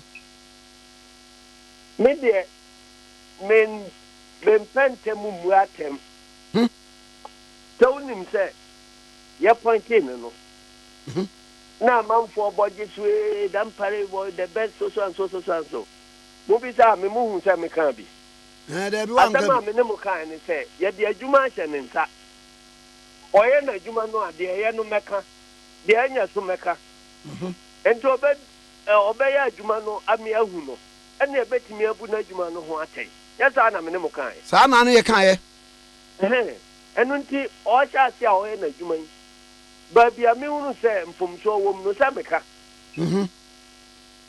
ɛna baabi a mehunu sɛ ɛno nso wayɛ no yie nso no enti na makɔgyina baabi di n'atɛm sɛ ɛno nso wanyɛ no yie daabi ɛno nti wotie ma no asɛm a ɛberɛ bi a ɔbɛyɛ bibi meeting a yɛkɔɔyɛ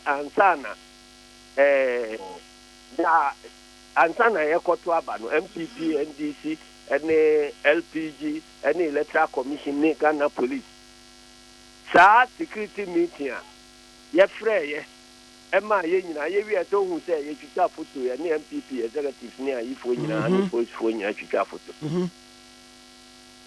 meeting n'ase no anyɛ bɛtɛɛ saa o wow anyɛ bɛtɛɛ obi aka n'adwene obi a wɔ hɔ nim sɛ sabe akyinya mu adin party me ne IGP ntam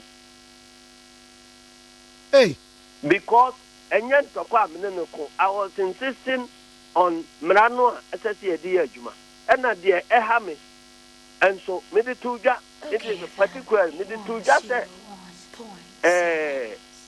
baabi a yɛbɛyɛ by election na polisifoɔ akɔfa police hospital foɔ ne ade ne abɛbobɔ tent a yɛyɛ medical outreach sɛ yɛanya baabi a Ghana ha anyɛ medical outreach no gye sɛ asen hɔ a yɛbɛyɛ by election no ɛhɔ na polisifoɔ akɔbɔ wɔ mo adwa a wɔ mo ayi enti a creative impression bi sɛ yɛkɔ baabi a parties no yɛ medical outreach a yɛyɛ ɛma yɛde boaboa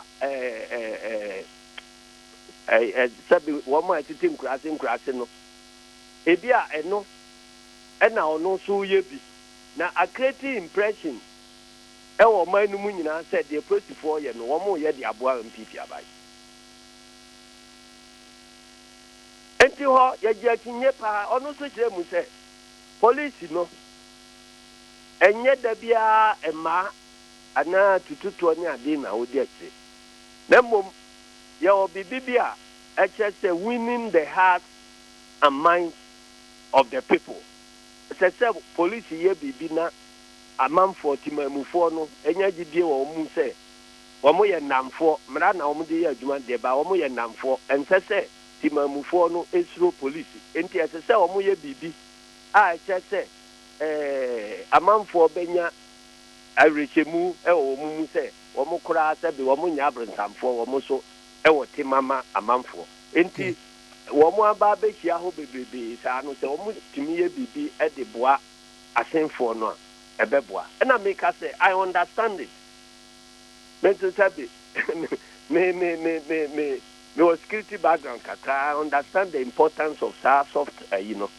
but coincidence no at that time no sɛ wɔn ntumi nyɛ no Ghana ha baabi a na wɔn yɛ no wɔ asenɔfo hɔ a create saa impression no ɛyɛ ade a yɛnte aseɛ nti esusu sɛ botaeɛ ɛtɛkyerɛ ni sɛ wɔn yɛ de aboa MPP a win election obi a ɔkɔ meeting no bia bisa sɛ me ne dampare ankyɛ anyam wɔ ho a okay shout aseɛ nti yɛka wie ɛna ɔka sɛ obi a ntumi ndarete no kwan ɔbɛfa so ayɛ ne polisi nam si yo yɛ sama te na mo we a peace officer nti eba meeting and say we peace officer na wo buti di kan fu Nana ne buafu.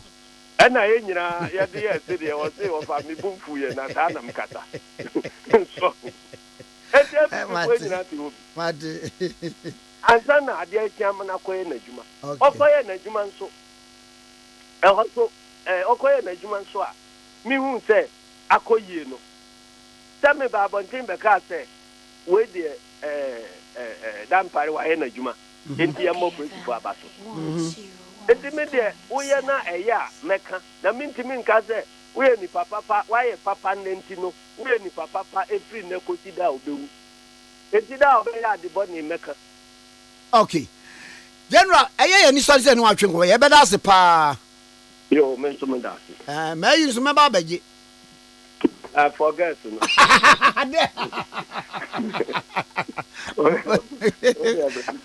Mama. Yewura Johnson. Ɛsɛ din ketia. Ɛna dwe chairman general ɛma NDC amanyiko na wɔkɔ India ba na nsɛnyɛ na afidie so na me na etwe kɔ na musan sɛ na ɛyi wɔfa kɔdwa siedu na deɛ na ade brɛ me India deɛ sɛ enuru ya na ɛyi na ɔbrɛ me for guest na baabi a manyina duro nya me sɔfo. Oh, that is on the lighter side.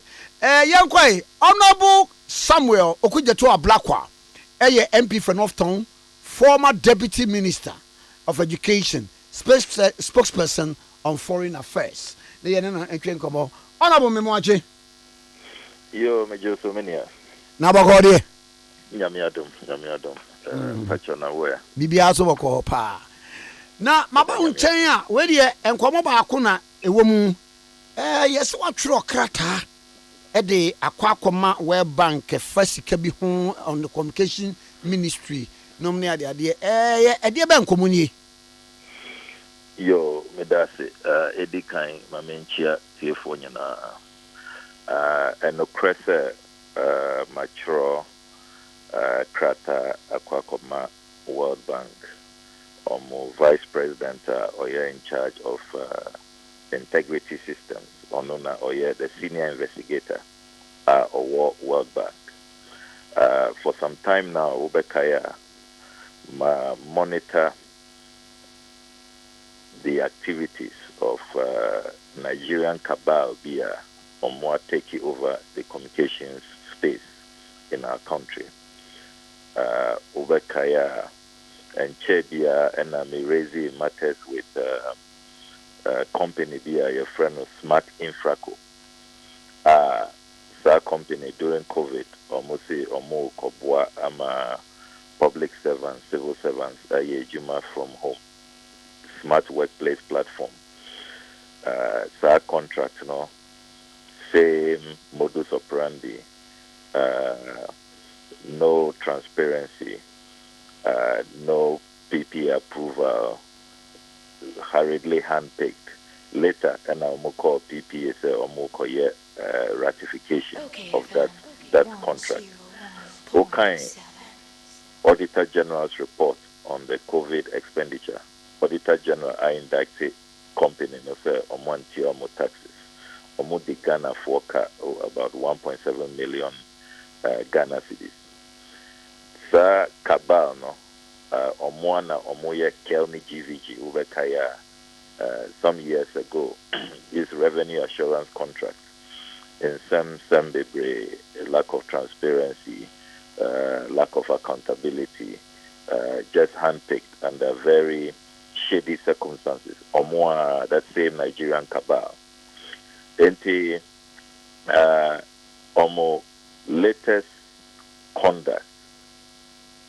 A year another company omo create. You say omo create numerous companies. But the leader of that cabal will be your friend Phillips Olaya.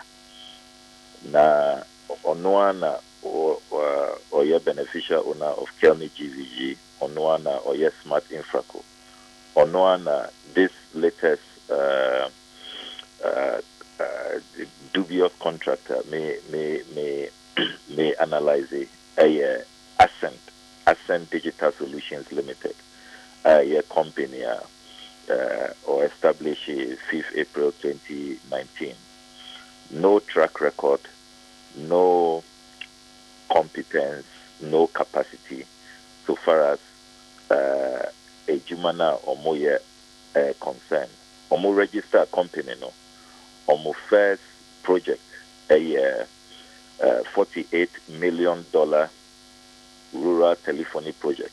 Now there are a about that $48 million rural telephony project, and it's usher the Hansard of Parliament on the 31st of March 2020. Parliament approved a commercial agreement for that rural telephony project. So our project, Parliament approved 2 companies to execute that project. Companies, Huawei, and another Chinese company, your friend of CNCIT, valued at $155 million. Usher the funding arrangement, China Exim for the 85% ebeba. Na Ghana, your counterpart funding, Yene ABSA, Absa Bank, Ekasaye, Omubuaye, with the 15% counterpart funding. Now, the commercial agreement is very clear and unambiguous. Okay, companies, Huawei, and CNCIT, Omobe executive project. The intercepted documents, contrary to what Parliament has approved, this company owned by the Nigerian cabal Ascend Digital Solutions Limited. They are executing the project. OSHA, Krata, various agencies under contrary to what Parliament know and Parliament approved and all that. Okay. Exactly. Because the Parliament approved here 31st March 2020. A companies Nienue, Huawei, NRC, NCIT, NSSOMU executing. In the Ebanisena, this Nigerian company, Ascend Digital Solutions Limited, Ebemu. Now, OSHA, the quality grain case, and OSHA, the CDB approvals, the principle has been established. The Parliament MO approval, particularly with commercial agreement, and the companies have been stated those companies in Kwano if you are going to change it, variation, you must come back to Parliament for an amendment, fresh approval. Want to make anchor change it the Parliament approve it. That's a clear violation, and the quality grain case is very, very clear. Now, me who say Ascend Digital executive project for $48 million. Metro Krata Koma PPA. I raise a right information request. Say me perceive me TSS PPA for Public Procurement Authority. Are they aware of this contract? Have they granted any approval? Because Ghana Yenin say your procurement laws who execute any public project. You need PPA approval. PPA for a respondee on the 30th of June this year. Like I said, Omuni any records, they haven't granted any approval to Ascend Digital to execute any $48 million rural telephony project. Now, Minia, there are a year even more annoying, more irritating, more disgusting and appalling. ASA, after dubiously arranging for themselves this $48 million contract. Okay, I'm a child, me bacho me bo. Present. Clear waha. Okay. Wow, koti $148 million. And no yes canwa Ghana buying 155. 155. Yeah. 155. It is 48 million when one could free him and as in bank dinum. 155. Also, the name of the project a rural telephony project. It is a clear say a portion of the $155 million are approved. And now they have found a way of getting involved in the project. They say, it is not clear how they won that contract because Omuni PPA approval. Now, so they have made bold claims. OSHA GIFEC for proof of contract certificate. Media I secured GIFEC for Krata or Mochiro Koma World Bank. Or more car say GIFEC. GIFEC is an agency under the Ministry of Communications. The full meaning the Ghana Investment Fund for Electronic Communication. Omo administrator was signing a proof of contract certificate. Or Kase, and the administrator is called Prince Ofosu Tefa. Dated December 15, 2021. Omo de Krata will come out World Bank. Say Ascent Digital has a valid contract between GIFEC and, for that matter, the Ministry of Communication.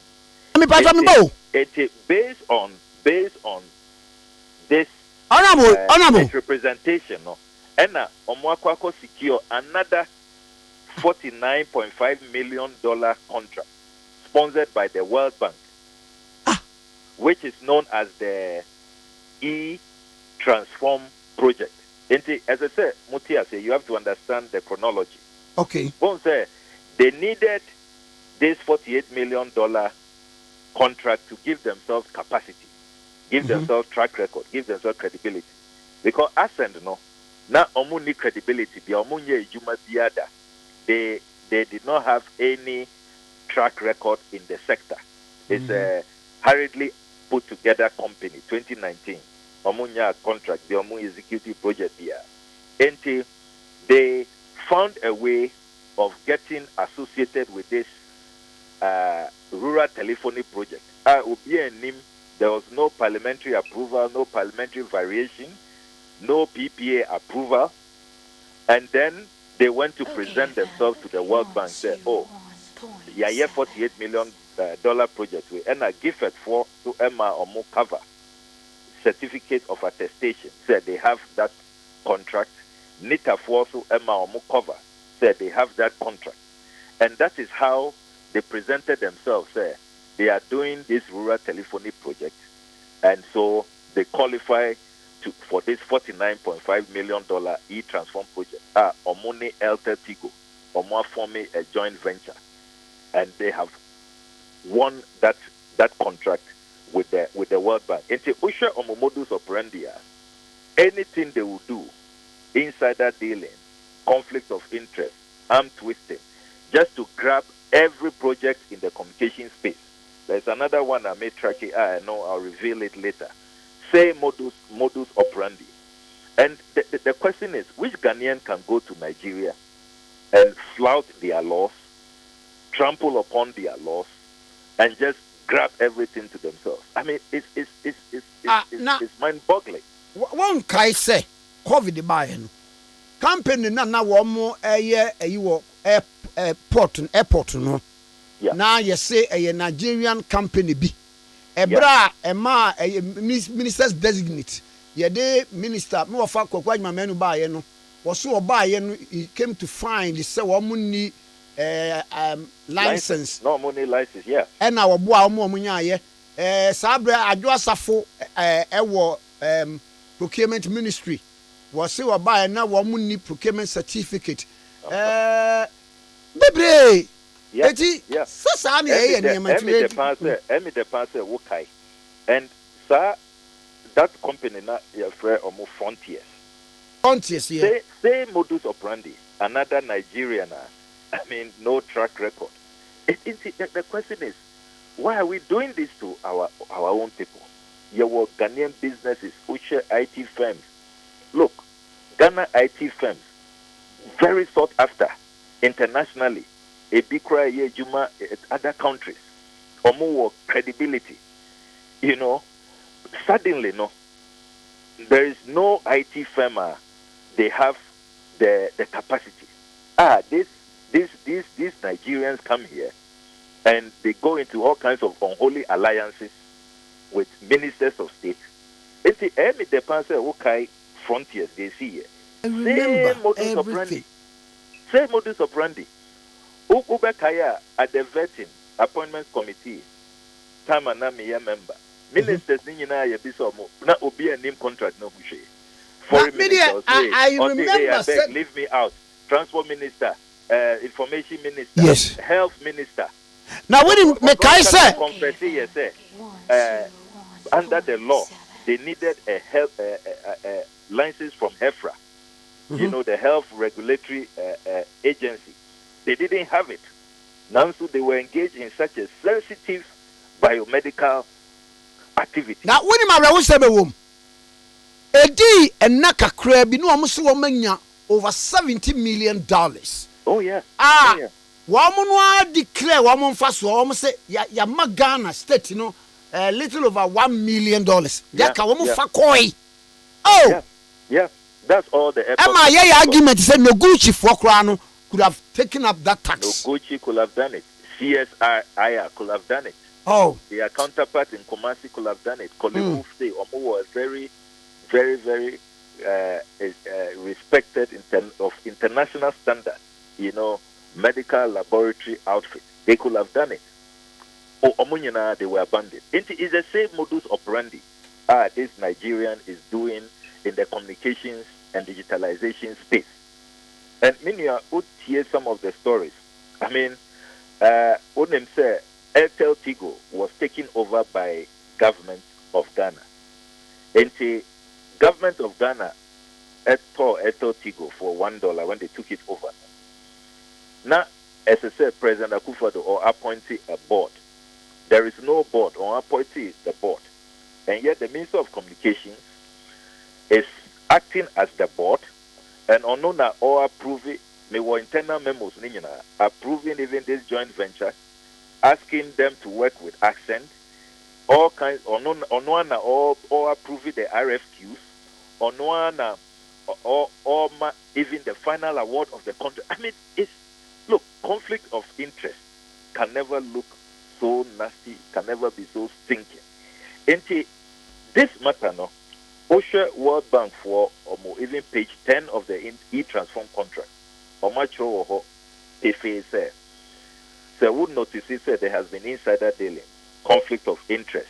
If you notice that there's been fraud, misrepresentation, bring it to the attention of the World Bank, and then they will launch investigations and eventually take action.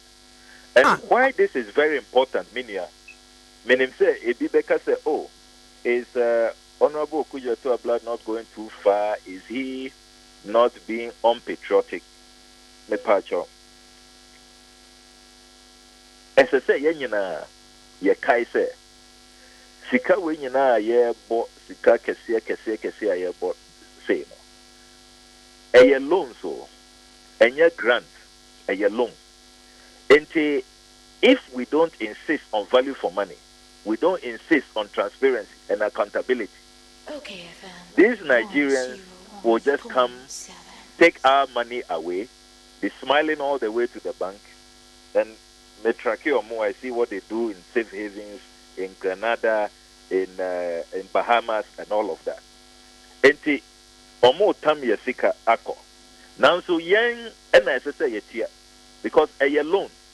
Enti we will be paying with interest. China Exim is a loan. World Bank, they say it is a loan. All of these hundreds of millions of dollars. These Nigerians have come to grab these contracts without due process, without transparency, without accountability.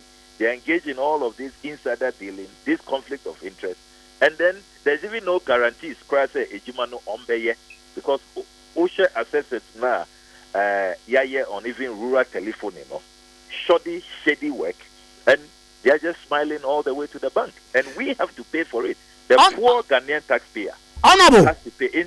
If we can stop this now, early, and save us the money and the trouble of repaying these loans, Honorable.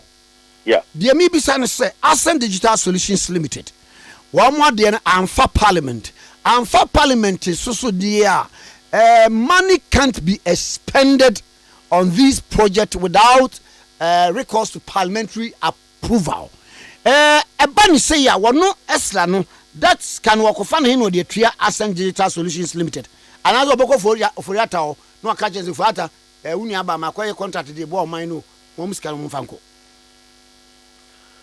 You wouldn't say a buying way, and yet the first time need parliamentary approval, Nanso Kwako utilize your taxes.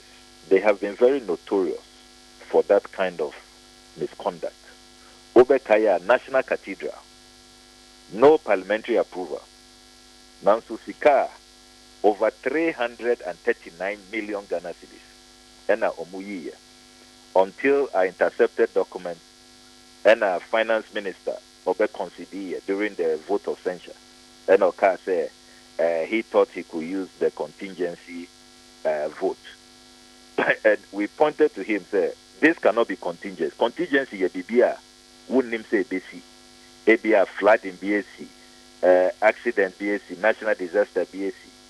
And now Abia mu qualify for World Bank, World Cup tournament, be an Africa Cup, and your team has made it to the next stage. You couldn't envisage, say, they will go that far. Those are contingency expenditure. But projector would name multiple year layer. You know you are going to do it. What for contractors, what for architects, David Ajay, who is charging through the roof and all of that. That cannot qualify under contingency.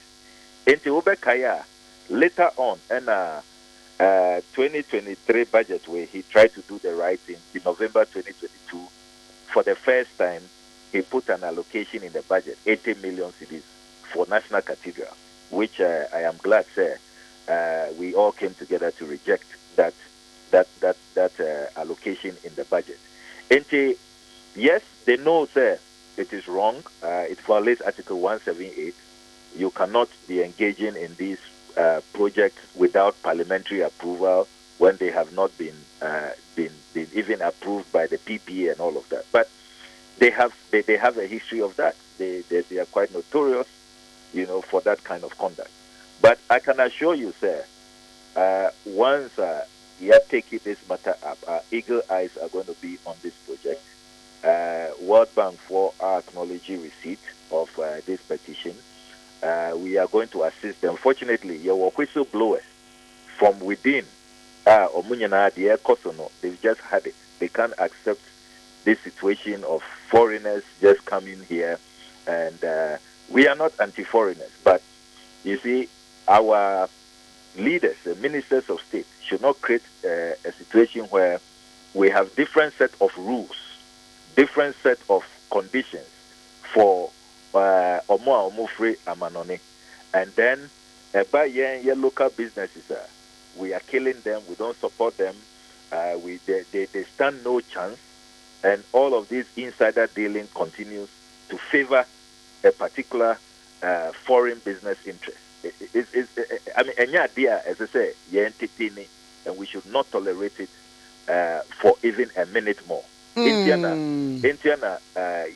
you file a petition. We are taking this matter to the hilt, and it's not a matter we are going to leave at all. Obia testing is here as a make just I don't want a black eagle IPI. Now, it's on the line. It's a good suggestion. Yeah, mommy, what's that you will say? It is your prayer. A war letter would come where bank is set woman your day. Until your per se, Eddie can launch investigations. And secondly, no, your per se, cancel contract. This $49.5 million contract with this Nigerian company don't deserve it because they will just be smiling all the way to the bank. And in any case, no, fraudulent misrepresentation to win the contract. A lot of the things they are saying they have done, they have the capacity.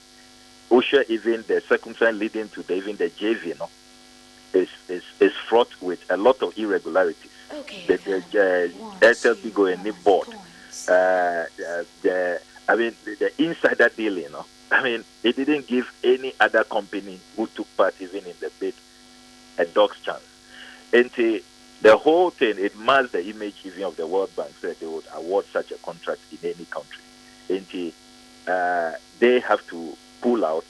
And again, because this is just the first part of a $200 million loan at World Bank for that whole digital space. And this is just the first attempt to grab that entire, sum of money that is available. And to your person, your council, now Ghana for you to me are protecting your secret. Look at the state of this economy. We are struggling now because you see we are in debt distress. Your debt levels are no longer sustainable. We can't keep granting our loans to these dubious entities. At the end of the day, Menewo, the struggling taxpayer, will be called upon to pay these loans. Meanwhile, these characters will be chilling somewhere in the Bahamas, having stolen our money, and when we are not guaranteed any value for money, no track record, no capacity. I mean, why should we be doing that? And that is the objective, sir. This project must not see the light of day. It has to be cancelled. The World Bank must step in. They must step in and make sure, sir, they protect, the sanctity of this whole e-transform project, because the way I Akono is just totally smelly, putrefying. It's not a project that anybody should be proud of. The way it has gone, the conflict of interest, the insider dealing, the multiple violations of our laws, meaning it cannot be allowed to stand. Na mami fa we emre yewura me say me fan say adugem fio say me fan kusibu atin issues no expose no wawie o episodes no ni ade no. Oh, minwie on it's National Cathedral there. It's a hydra-headed. Your Broniveka say hydra-headed, multiple facets, multiple layers. But Obekaya, sir, or they make call court. Or they make call court. There were 3 cases. Contempt there, for Lucia, he lost, and he was even slapped with cost. So he has to rather pay me for that frivolous and vexatious application, because Nipana or Dio Muba Metro TV, they were not bailiffs. There'll be an Imbibia Okofa or Mufria, continuing with his reputation. And then there was a defamation suit also against us, against me at the High Court. And also we are going through the motions. It's very, very interesting, and I can't wait for the judgment. It looks like he underestimated what we have, just how much documentation and information we have about him and his modus operandi. And the third case, the human rights applications, or the buyer said me in my exposés are affecting his right to privacy and all of that. And also, we are expecting a judgment very soon on the human rights application of the buyer. But I clear say all of these legal maneuverings was to put impediments in my way and stop me from carrying out my constitutional mandate of oversight. Because the NKI said members of parliament, the whole principle of checks and balances, as Montesquieu espoused, is to make sure, say, one arm is watching the other, so that there wouldn't be abuse, no, if you like, absolute power, and that is being abused, and state resources are being wasted, and all of that. It's not personal. We are just making sure, say, the right thing is done. Imagine, say, National Cathedral way.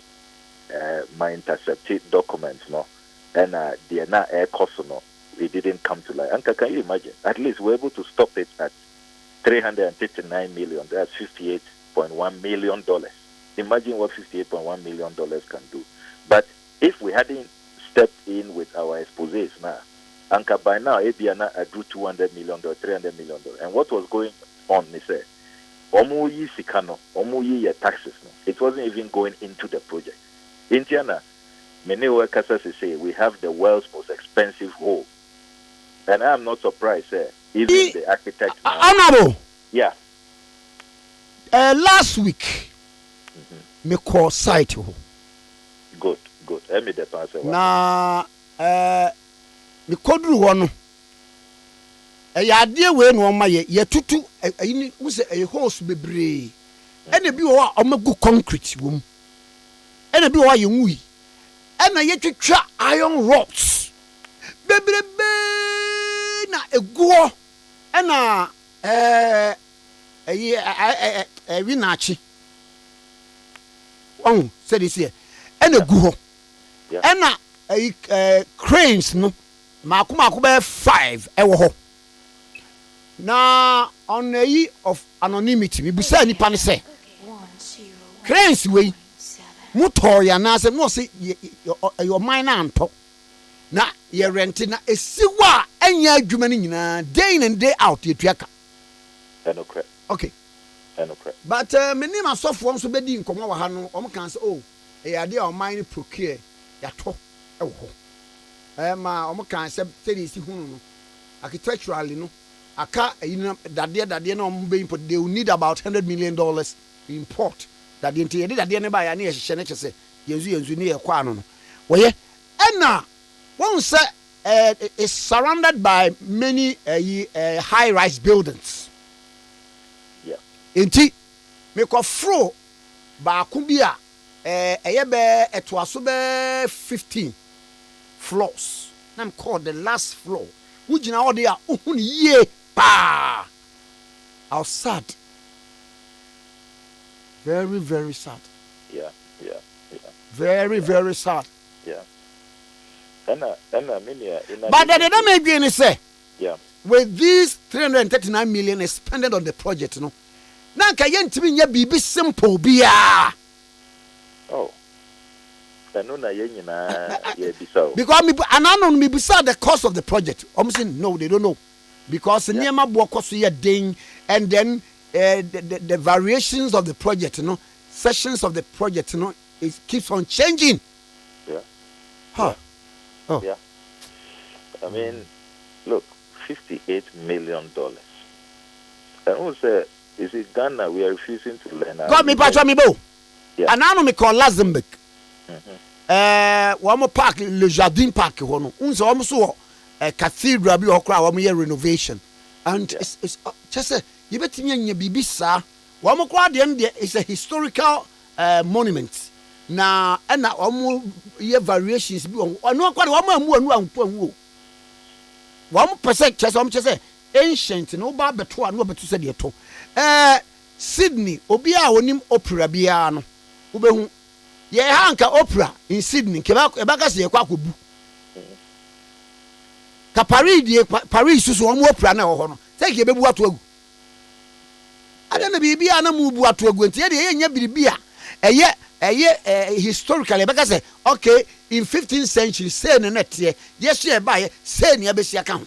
Yeah because osha demolitions ni nyina ya wo ho the scholarship secretariat for example the history I wo Ghana ye great omunya scholarships omufa ho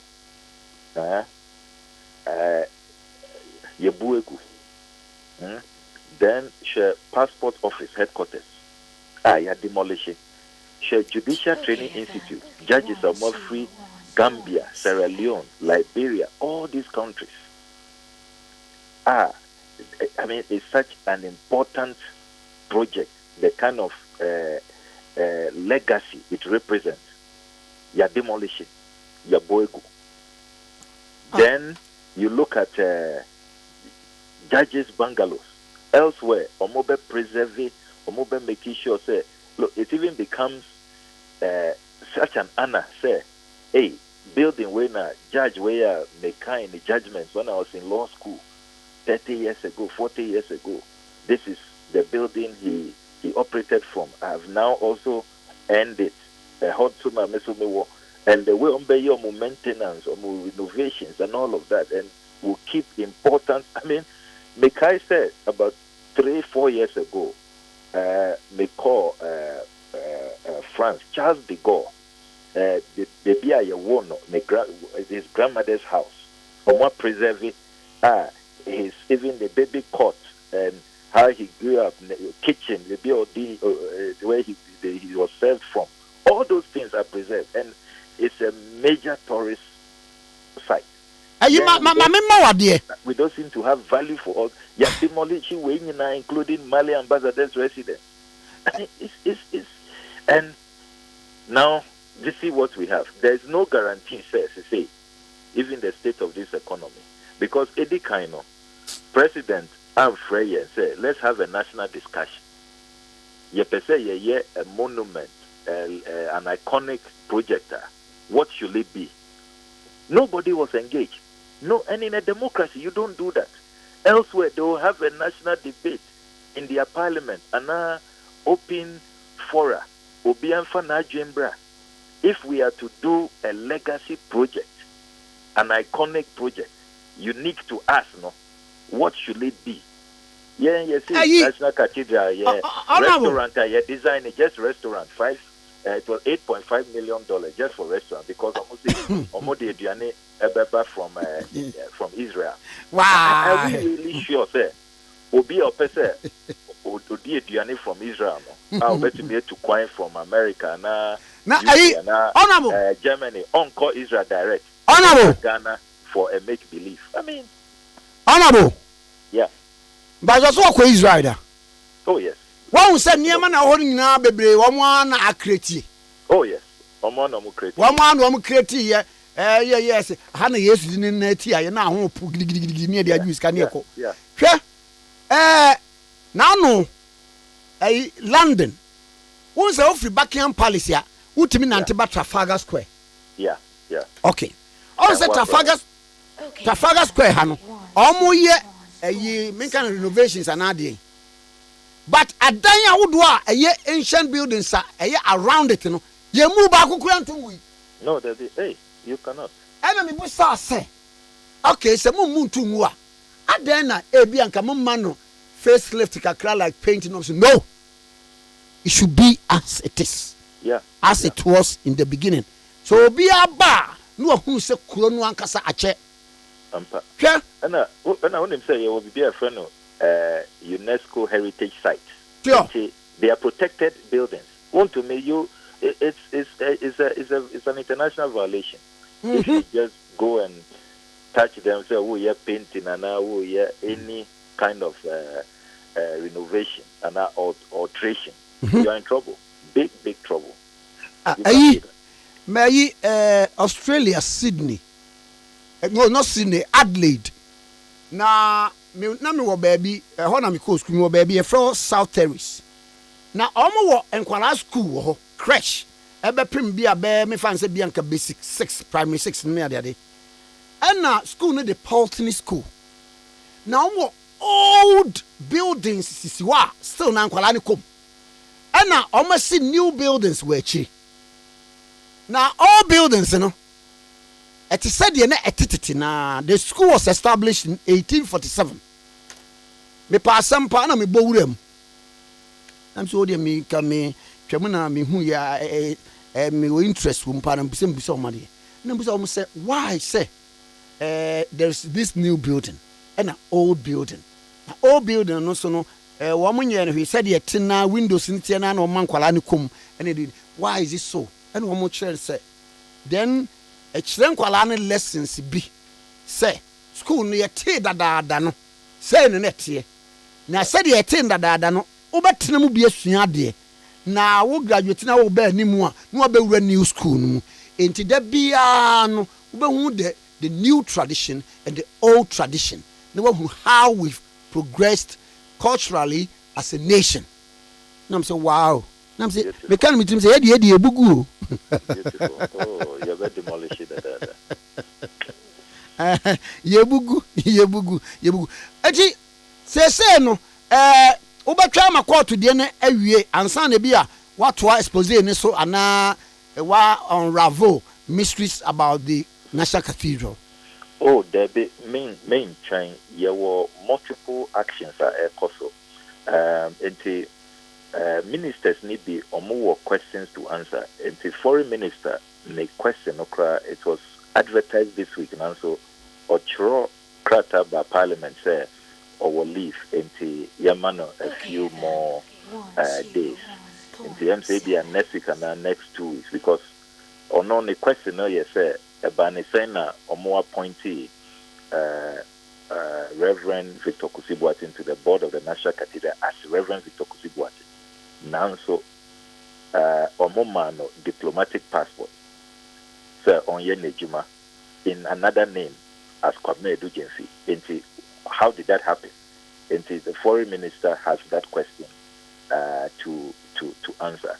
Meaning said tourism minister so or another question to answer related to the project because once tourism minister and a lands minister, there are a number of property owners are more courts. They say they have not been compensated. They say Comsys IT firm and some other property owners. Malian ambassador say and also say or so chain full compensation package.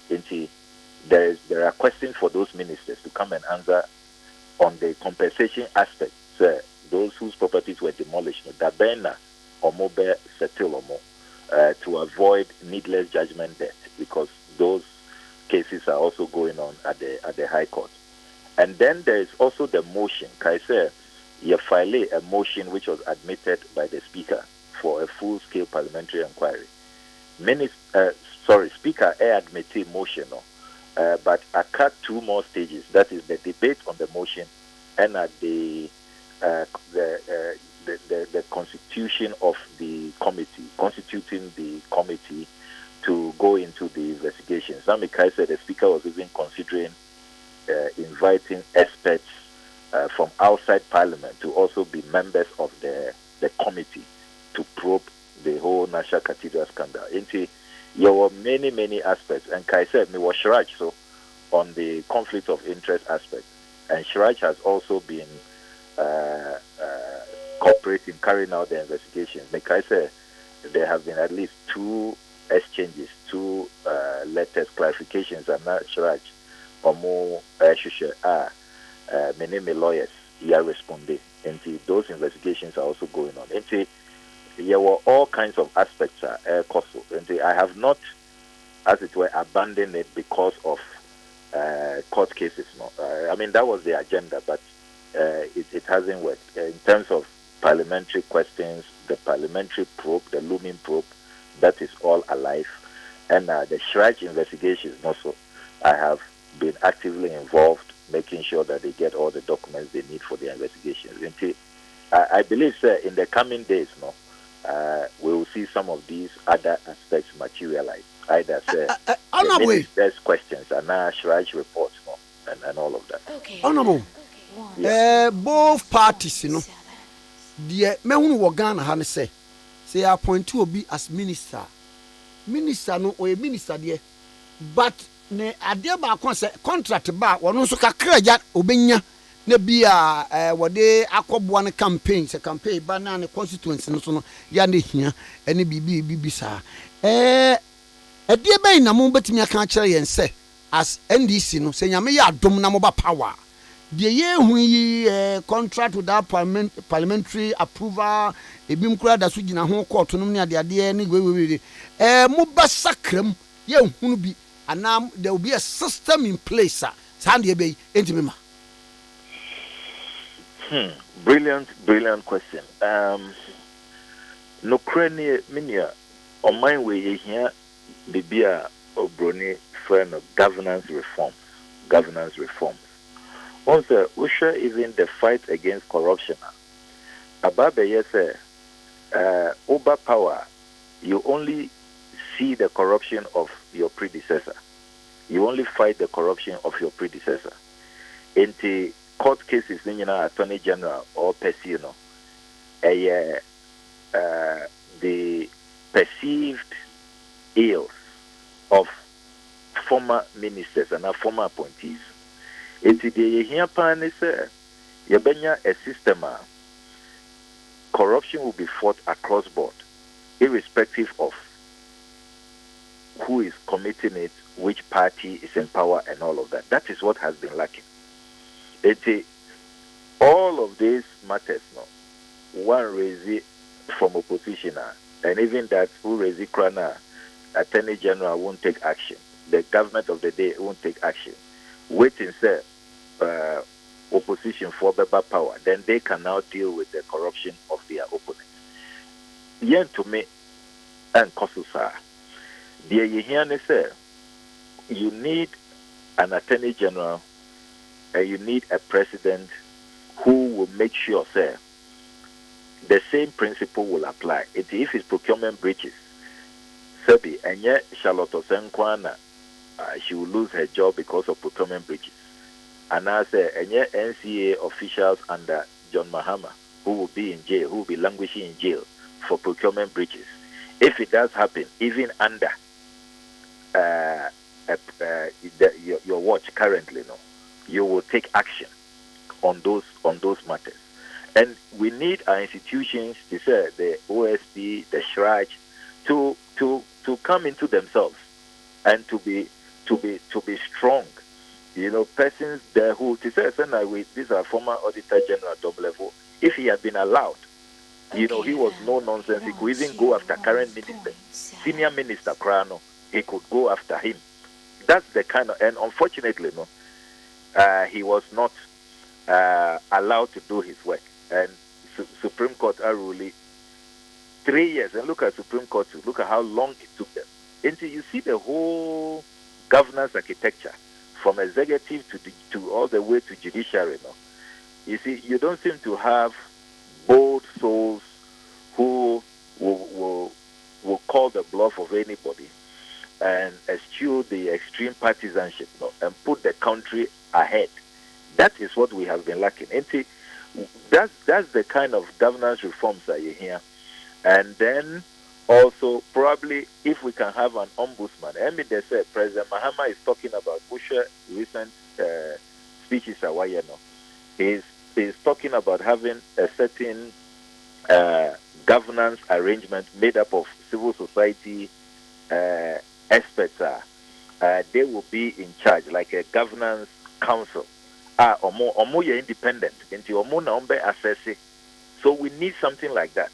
And they will then present reports, the state of governance in our country, every year and every quarter.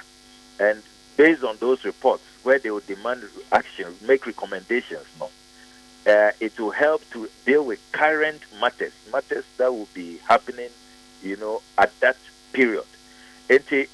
Some of those governance reforms President Mahama has talked about, that really is the solution. And then ultimately, appointing people with integrity who will put the country first, put the country ahead of all kinds of personal interests. You see, the way system is like free for all. We don't seem to have a strong leader. And there are also no consequences for people's actions. Himself, the president has even earned the nickname of clearing agent. Clear appointee, noise from the opposition. You people should leave us alone. And then it continues. Interna, the things have festered, and to say is a free for all.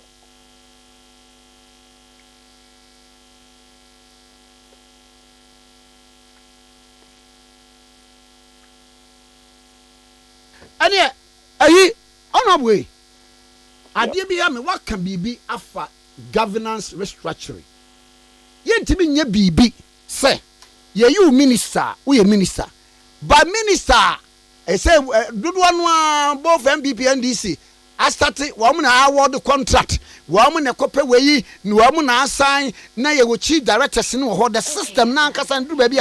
ɛsɛ ɛnya adwuma ɛde assurance na de bɛma yɛ sɛ mo koraa no nyame boa mo na mo betumi agi tumi a saa deɛ wei sɛdeɛ yɛkan mo betumi asesam because me hunu abrokyire baabia ne ama ahodoɔ so yi Africa free wa minister no wɔno ɛna ma contract minister no wansan yɛ ntia aka minister no ɛna adai ɛna ma saa nyɛ nyina bɔ yeah also OSHA yeah procurement laws and all of that all the entity tender committees and all of that ideally juma it should be about a competent bid companies or more track record and all of that but unfortunately this country your laws not fair now so the laws become decorative pieces they are observed in the breach more or less it comes back to strong leadership. Mekaise under President Mahama Bresso, there was a time there was a policy say beyond a certain threshold, no ministry can give out any contract without cabinet approval beyond a particular threshold.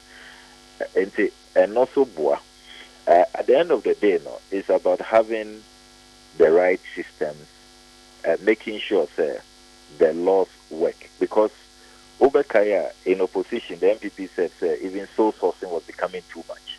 Omoba, they want to do things in a competitive way because it is through that competitive process that we can even have value for money, pricing can be better and all of that.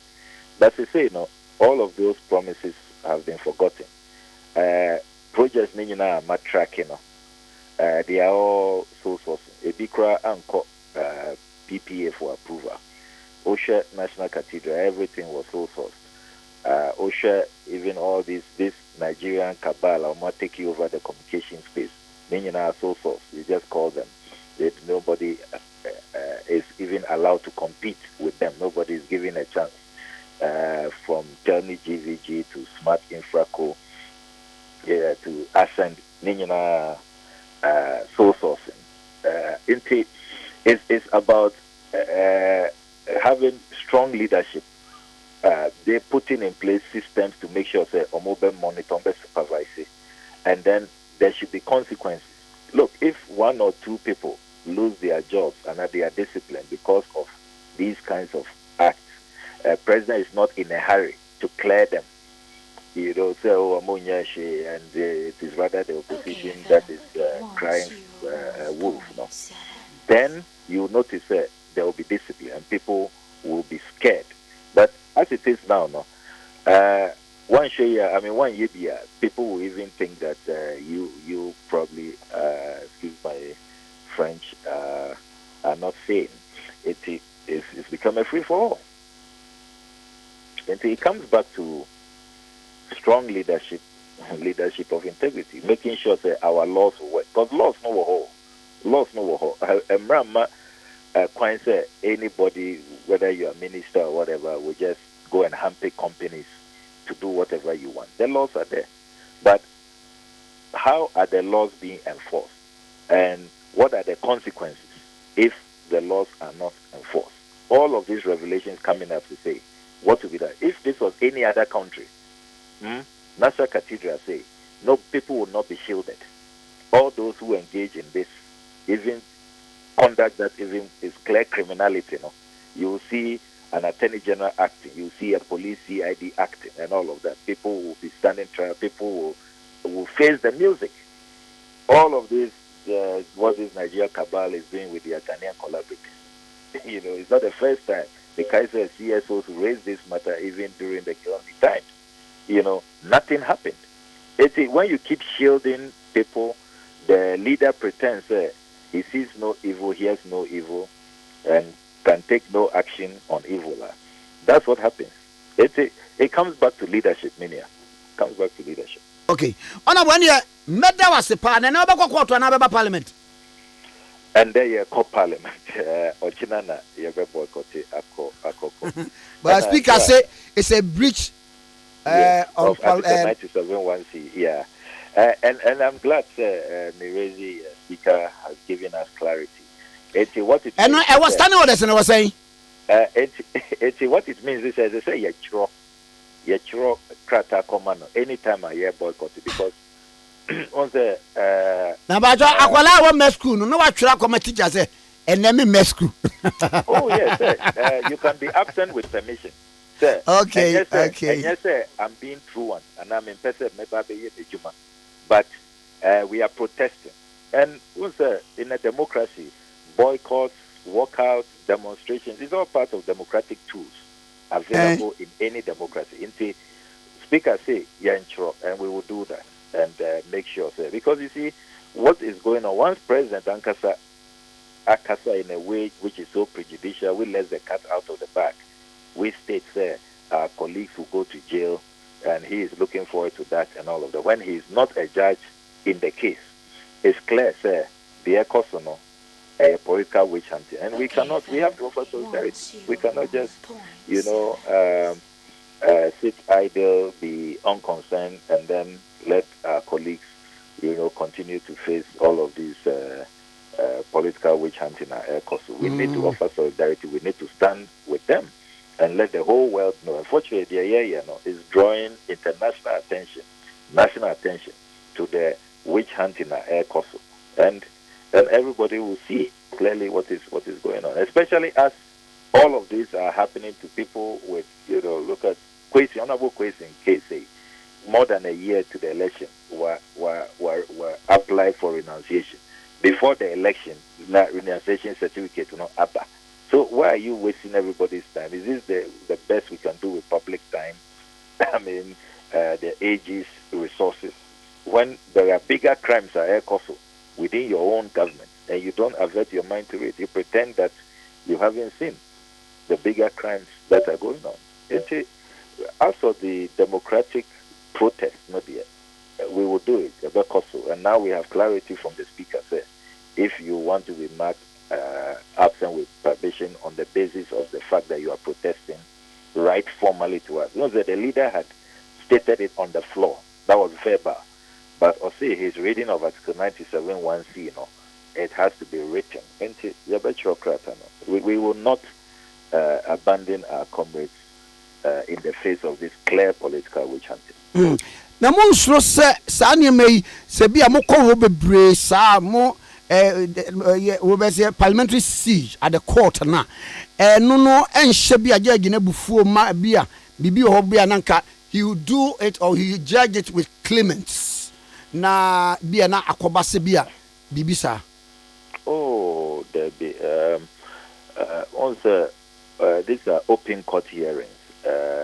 Your court even there are pews arranged, benches arranged for members of the public to sit and observe proceedings. We don't see how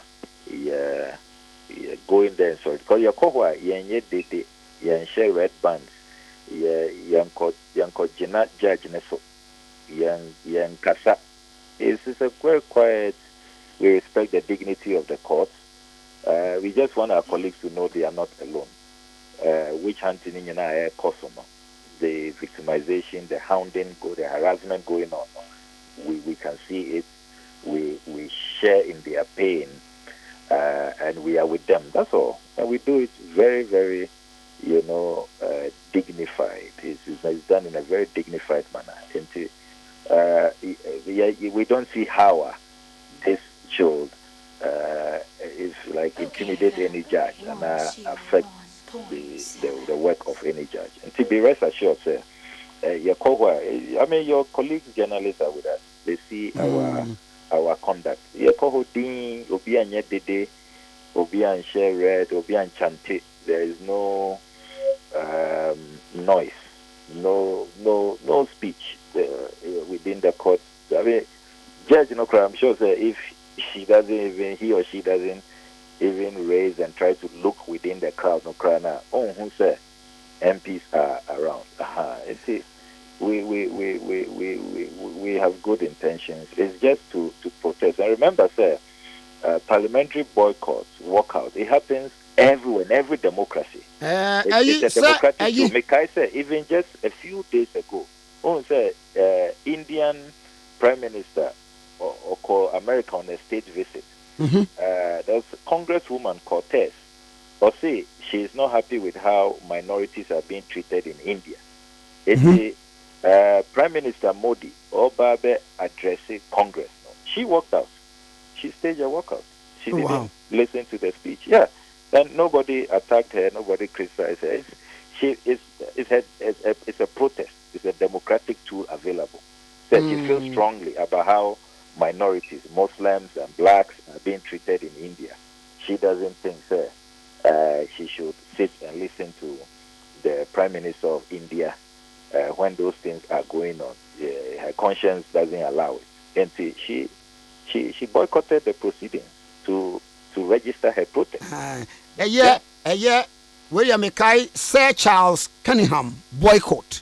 The eponym for the English verb and common now say boycott. That was 18th century. And you made us a bar by our suits out the Korean effect. Oh, yeah. I did the fan worker. Medasiano pay. Yes, that's a honorable somewhere. According to a black MP for North Tongue, former Deputy Minister of Education, Minister and a spokesperson on Foreign Affairs. Mepa Muchao, Dr. Sibu, one director at the school, a friend, Ideal College. Admissions. Now, we're SHS 1 and 2. Mepa Muchao also register private exams 2023. Who fail in any of the subjects, especially mathematics. Now, person joining 2023 was remedial class now. Ideal College. Mepa Muchao vacation. And now, person are part of the most intensive vacation class. Be put to ahead of your colleagues. Ideal College. Mepa Muchao admission to SHS 1 and 2. Ideal College. Kahubra renowned Center for Excellent Education. Ideal College. Immediate admission. No one foul. Ideal College in Kasakeke. They walk the talk. Ideal College, the future of your world as well, no. It be an one, but Ideal College. Ideal College, boy, match for foreign programs says SAT, TOEFL, IELTS, Grey, and GMAT. Omo running weekend and evening classes for workers. Ideal College, a year Accra, one UPSA school, no investing in opposite. Across all regions, Ideal College, one more branches number me boy a short code e ko see Ideal College so pinkirin me ba chotie number no e star 6002 star 6002 star 6002 and a 0550 90 1838 0550 90 1838 0550 90 1838 0550 90 1838 and star 6002 star 6002 Ideal College. Still, how can you fail? Yanyin komambra me pacho ma wa fidie na bia ya ne ba enkomo bi e ba no e che pawo yenti yenkomra. Okay, FM 101.7. Hey, you ever buy credits where you get up to 20% of your money back before? Make I tell you about Vodafone's demo promo. See, anytime you recharge a demo, you get up to 20%, whether it be short code or your Vodafone cash wallet, or you use credit transfer to your number or someone else. And now you be high tech, so you use my Vodafone app or any payment app. However you do, Vodafone go send you up to 20% cash back into your Vodafone cash account. We'll reload here, but then you enter. Top up your airtime with 5 Ghana cedi or more in Vodafone's demo promotion and receive 20% of your money back straight into your Vodafone cash wallet. Recharge and cash out in the Vodafone demo promotion. Vodafone, further together. Efiora, me mwachi o Efiora. Yes song. Machi o Efiora. If you make sure on your so. Hey, Eura, and fast am so. What? I by fast such yame. Mo yam no. What's what prepare? Hey, oh, wife, we dear men person if you grab becon. If you right, what dear quasarabo? Everybody. Momo quasari. Ya papaye. Everybody casroa. What? It was a so bad shower crab kumpo. Winya. Onipa da sane timi koto this way chocolate drink no ne yire ne ma edi so ahia twabia nom anopa no wi a wasade bia hye fridge mu wo mako school pon a wasan ba be yia nom enu mpore se ne nka ne twaso mu pa ende e rekore ne fie wura bete ha anopa dio awia dio enumre dia mo no makodew mo mame na mu wi a ma sora akotena so ndem se ye kosum ya me say na dia ya late so me yanki kabinje fiera ya wi a yakosere body pate ke efiera wuti fia say light bill no water bill ba wuntua bi wo say sika na fa koto this way chocolate drink na ba nom ka hwe me catch you play nya play fa say this way chocolate drink no metumi atobi pa na so na me so mo ahwe wate e de me hia ne nsuohie na nsuohie so me ntoi se me bufu a metumi ato bag mu a wate yeah fiura we kwa de ma abunfu e koto nwe e fiura fi de ya bre ma abunfu bi munyam sumponie munyam sumponie na mo ba ya trimodefo FGA agi edwedie nkratoi atom 24 me basisi awai driver oh mambroni ye dia mesrew Shall me dasio. What's all this about? oh mame shall found go chepa nsasa na boye am ye kresika e de niam bebre esan se me ka shall loyalty ko no hunti no me nya chede bia me pe ebre bia meto fango e wo shell station bia mitumi nyansi echi ba atorente bisi wo ka no ho a e be so masen me san nya pomudia ho to so nhyehye e fie niam na chede bebre shall come wampa me du baby fufra wo ton shell fango a me pomo dwuma ni bia o hey driver wo de fire kwansa hey mambroni what did you say? Just show fango, Nanya Chedi be brave. Your points here, a tress, I wouldn't do crema shell. Nanya see Chiba Mawishano, a Busiapo with Denche, and Rania no near be brave, won't yashi. Shell count one pa. Ejaba boni dia juama wubi eti ya menu afa hin na mahie fufuo ti ase dada menya wofo yi papa so be fie ni anwie fufuo ya asam aba na so oben wadi fufuo edi mpreni ne mpresa da kro be ye de ni ehie fufuo a akwade wo nwane adua mo aduma se me ne fie aduma de mini fufuo kakra ba o medie no ene otu me twama da pasa aso wo kan na matire nyira what yate na make am mebo a ebo de odi komum na se sia de obra to otu fufuo ai wo wodum pam na wo ma siu na wo timu aba na wo sadade na wo temfra kwada ne nyina tuatwa make say ya need food sadaroma wo bia mani ye pa ya wa yam body fufuo ne mankan fufuo a wa ne powder wo de gu da kam kama ya yefra no need fufuo enya no bi na masori ba ntilizi kama me di ye yo se bia ma me hwe oh e bia need fufuo eye kama say body fufuo ne mankan fufuo papa bi na wo kan say twan e posim na ede na me so kan so ancho simanu mpe no wa wie wo hie wo kwa papa bi aguso be chese de ama mani kura gisa need fufuo ho ama me ko tobi kura ba ne se de Ghana for sipom fufuo no eno an wo ye nu enti se wo hwa fufuo won pam wo dom ne we nu a wo ho susuna bia wom wo nso de body ne mankan fufuo papa bi ejanie eni afi na fufuo na afi na wo bedi pa ne se de wo bedi ne se ne wo fa mojaduro ano pawia ne anadwo a wo koda need fufuo e wo wo fi a eni gye nko a FGA agi edwedie nkratoi atom Okay FM 101.7. Okay, 101.7 so any na end point homeopathic clinic Dr. Duboatin ese memo wa mane me pa che obi a wo yare no ache e wo so ye fe chronic disease for Dr. Duboatin sisia Dr. Duboatin say yare bi wo wa eti se hepatitis ne ko den eti se epilepsy ne ko den eti se eniyare ne ko den wo spine problem ne ko den wo ulcer ne ko den bra end point homeopathic clinic Dr. Duboatin na me pa cho yare bia e waist pains, knee pains, neck pains, spinal cord no ekeka du ba bia wo abun so wonum nyina say ye de ababuro wa bra end point homeopathic clinic na Dr. Duboatin wo ba ne ncha de o ye nie what the wusi afidie so na afidie na kire ba bia problem na afidie na twedo de ma wonum ma ne ko obi fa ne yare ma end point homeopathic clinic nsa fa yare ne nsa na chi enkokwa na end point homeopathic clinic me pa cho our Spinters Road Shell signboard akra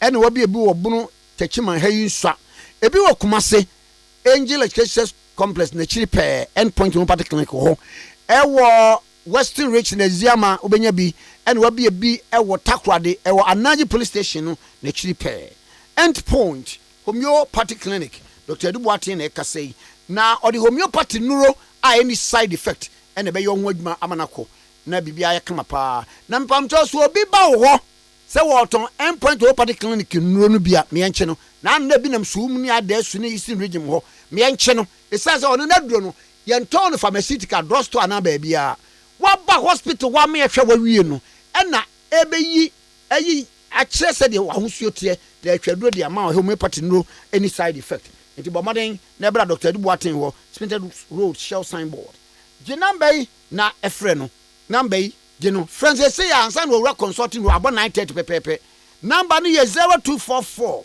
86 70 68 0244 86 70 68 0244 86 70 68 0244 86 70 68 0244 86 70 68 End Point Homeopathy Clinic Dr. Ade Boateng no End Point Homeopathy Clinic Dr. Ade Boateng no End Point Homeopathy Clinic Dr. Ade Boateng no friends say ya number no one kuta no 0244 86 70 68 End Point Homeopathy Clinic bacho sɛ wo ti fie na wo pa adwuma ye na sɛ bi adwuma wa ye din ma wo a adwuma bi aba there is job opportunity bacho ti adwuma na aba ni adwuma ko bi a o distribute niema omo pe qualified and experienced professionals no more I employ omo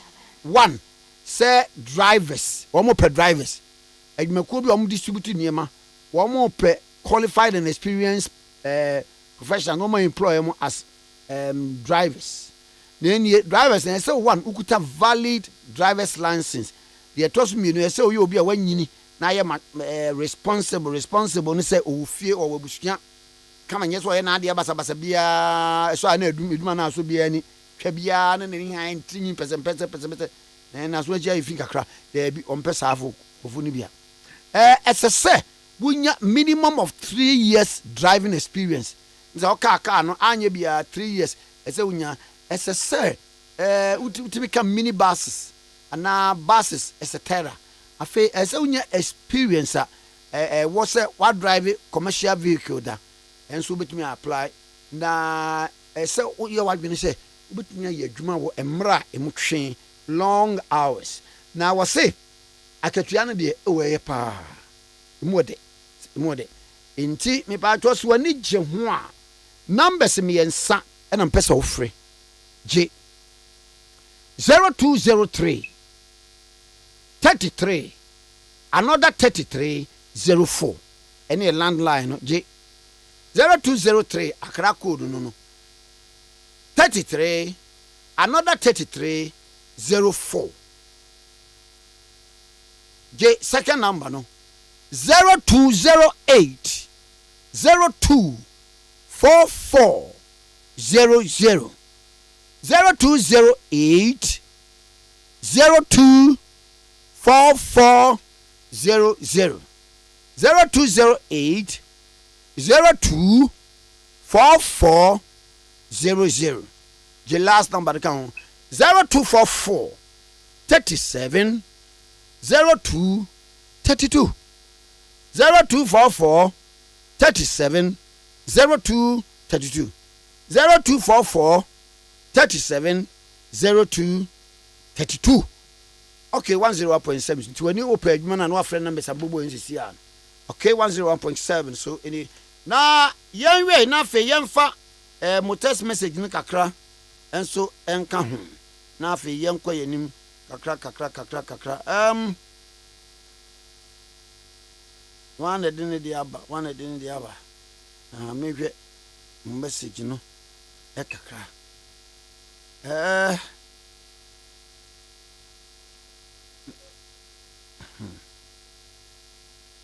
no way abusia monto mbu mehwe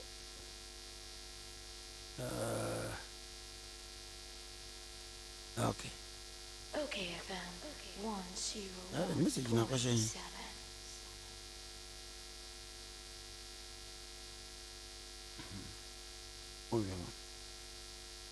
anopa me ba na me ka tape bi a apie ho asem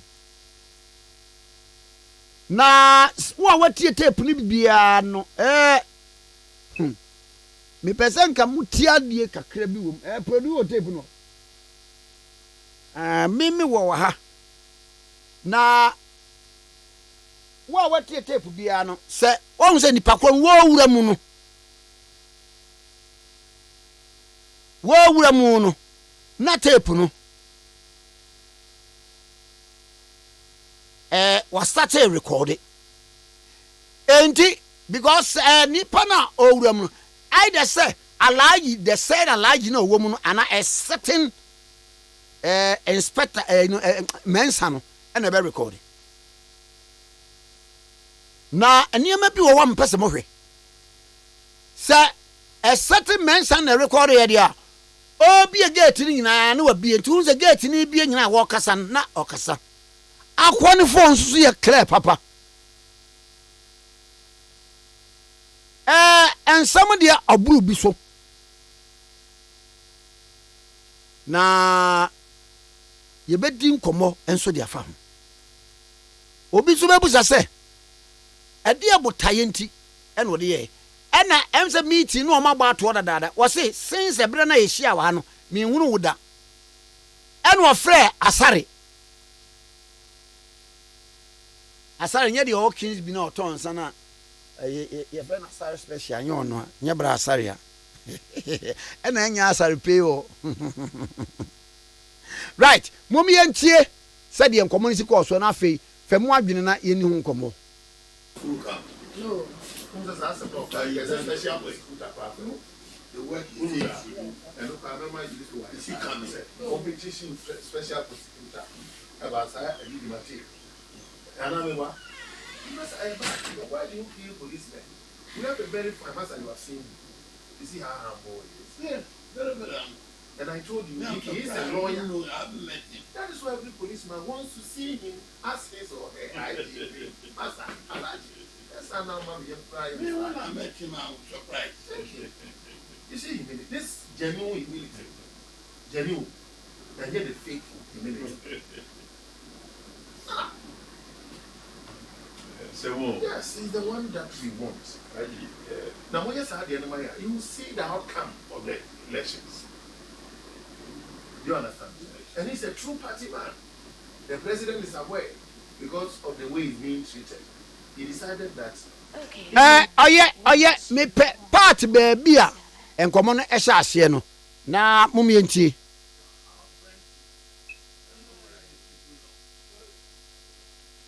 Okay, 101.7 suni na ye tie mu adwene pa nipa no eti ana wa mum ye nu nko an na wodem ho enti sa anya la agia ebe ye mensa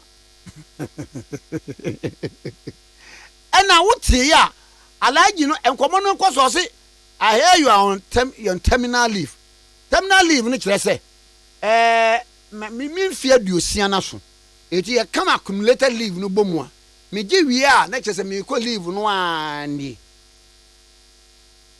dem de wakabio na we no wow etinya ba adien nti mbesi eti oboboya ansem Pacho I didn't know. I know you are on your terminal leave. Yes. 4 months. So 4 months. Yes. Before you come back. Oh, yes.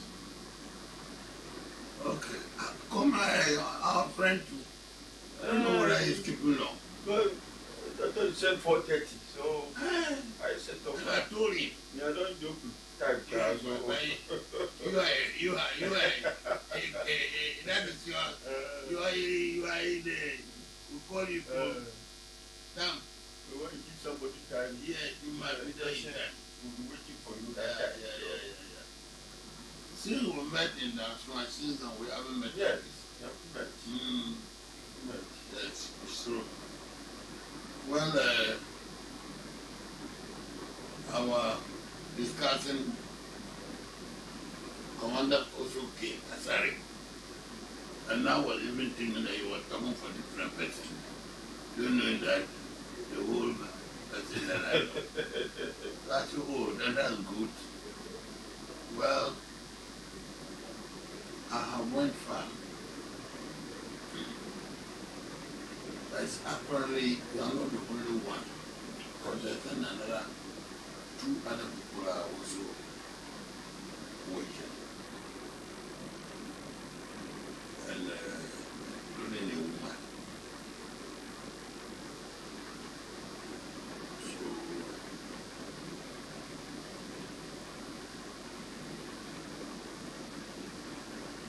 So since Okay, FM 121.7.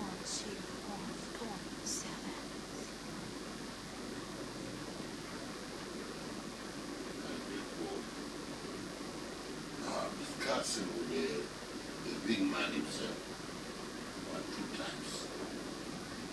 The last time was last Sunday. Which is said today traveling.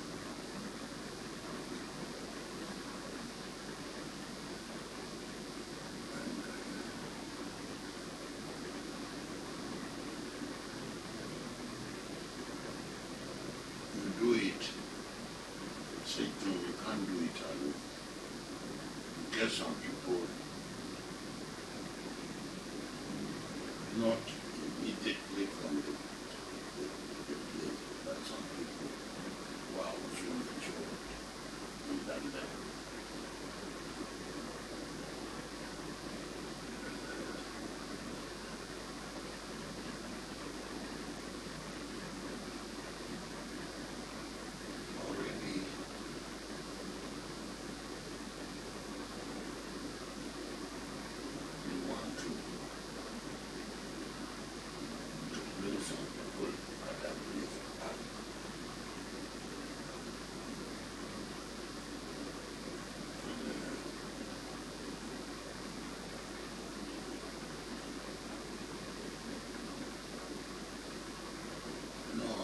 They don't take their time. They do it. And when they do it later, they regret it.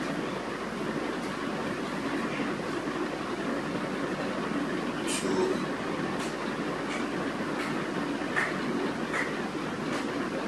I was asked to be very careful because this is what they thought was good.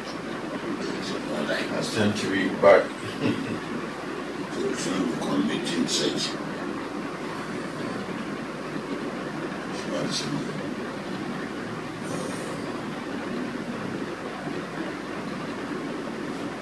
and I also told you the other time, such issue, we don't just use it for contact, you also need some spirit. Last one.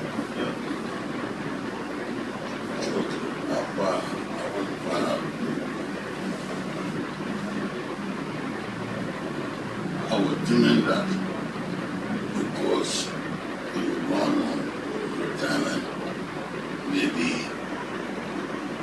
it won't be possible, but the man told me that it doesn't matter. See, you are too physical, you're okay, but you're confident to work for it. Take power, okay, but before you come with me, ready to show you anything. But if you're not to try, and I know that you can't say that you're wrong. I said, go with me. Talk to you. So that you can also intensify your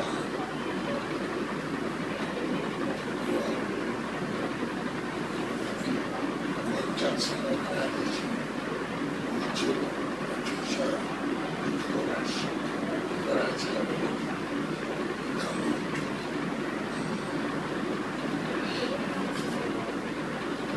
Now, my only problem, I was in time meet the big matter, and this current IGP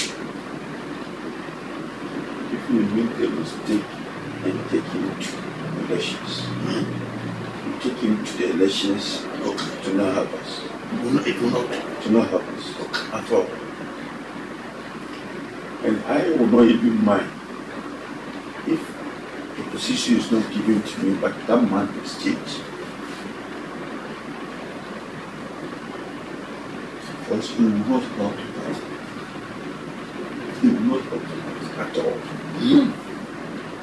At all.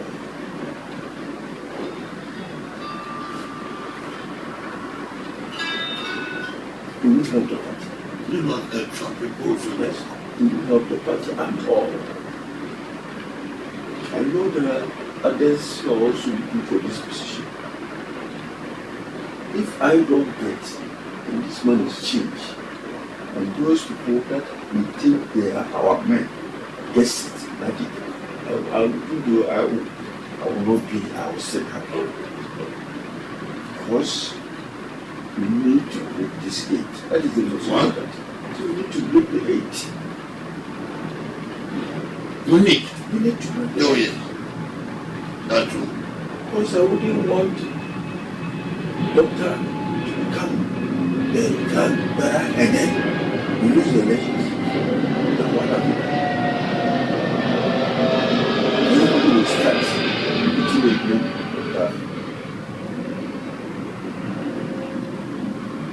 But hey, doc, give you the position, you give you it. Well, this IGP is not correct. He won't help us. And like you have done politics, you know, elections is not just. Sometimes elections mafia work is inside. No, not sometimes. I'm just about that one. Mafia work is inside, not sometimes. It's not sometimes, it is. And this man sitting down up there will not help our party to do anything. Become a party who give you IGP. He will not. Look at this as saying off. Now, pick every police officer to are saying off now. Including all the big men in Accra, before all go to are saying off. What are they going to do? So everywhere policemen will be there. So how do we do patrolling? How do we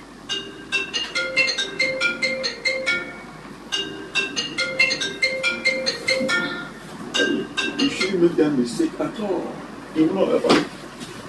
This current man will not help us. Me here, I've been a member since long time before I even joined the service. And now we need, because if you don't break the 8, me, that is my useless.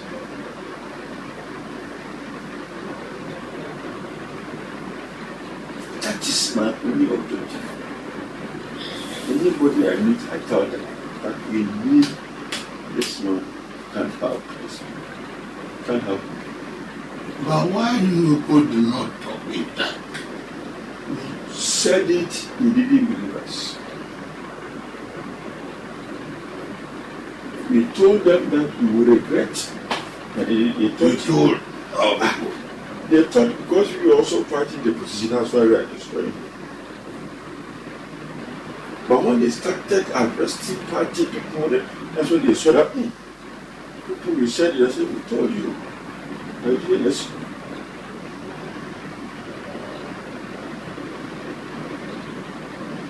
And we are still sitting down, watching. You watch and go to position. Problem. They are not sitting.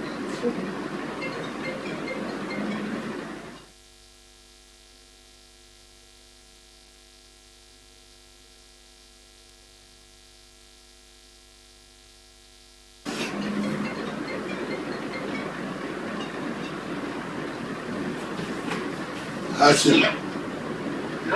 No.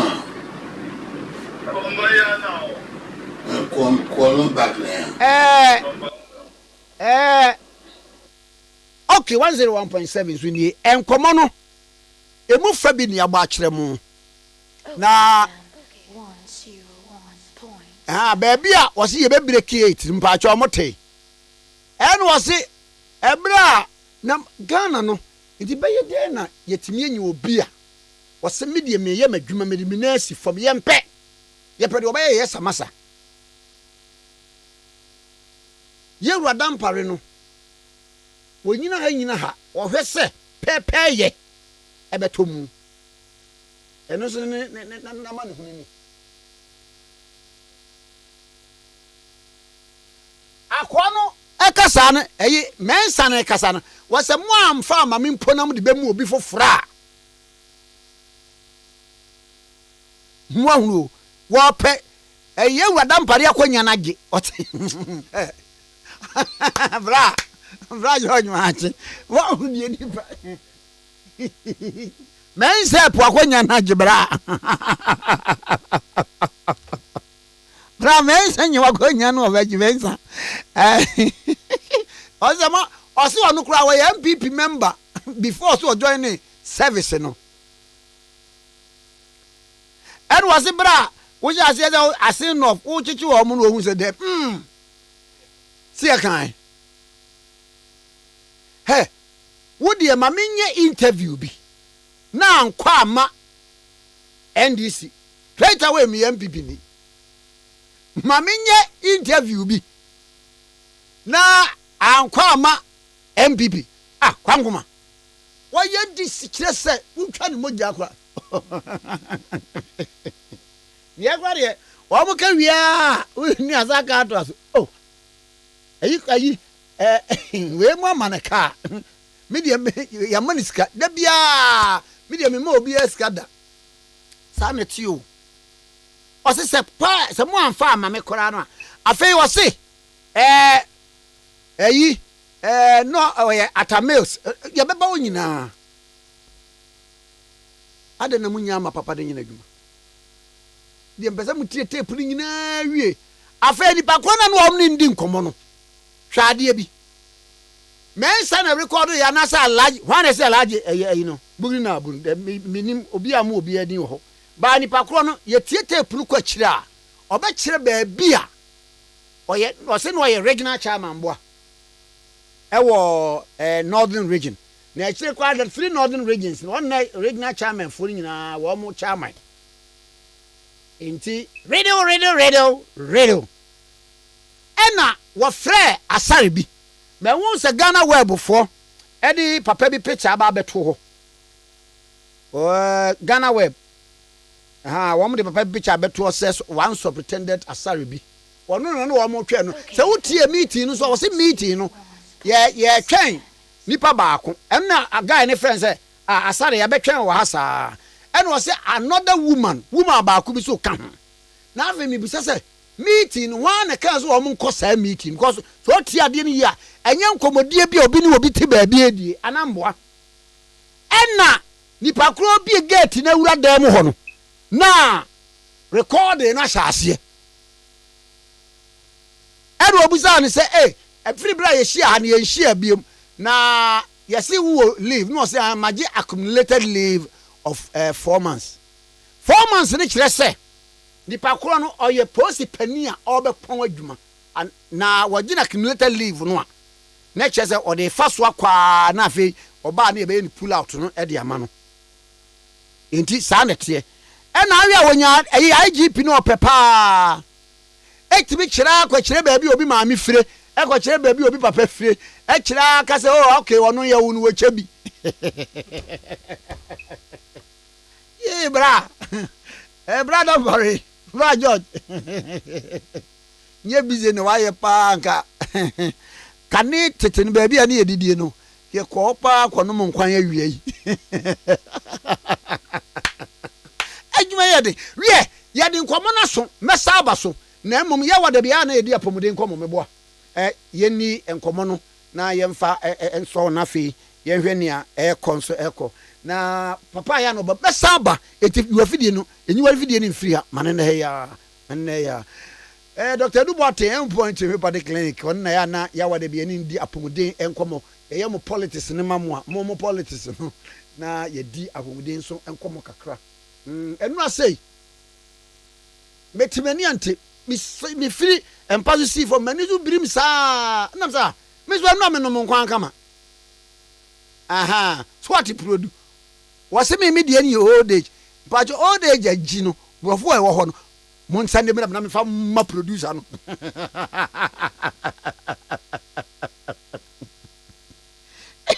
ena me ba ye me doctor me ni no ofia nso ye doctor Abigail Ashley was ya no wadantem what onye enough rest oh ejuma we die da major ye me and makoye store said me kan doctor anybody wo endpoint wo party clinic doc me watching Kwame Nkrumah Tikese me jo so achia wo chia watifo na boko die Kwame Nkrumah de me nkwa ache me amode wo ho ewi asida bi asema me kan me say obia nim so obewu but obia nim se ni wuo nyamen ebe onu kwa onu di cha obeche no won obia o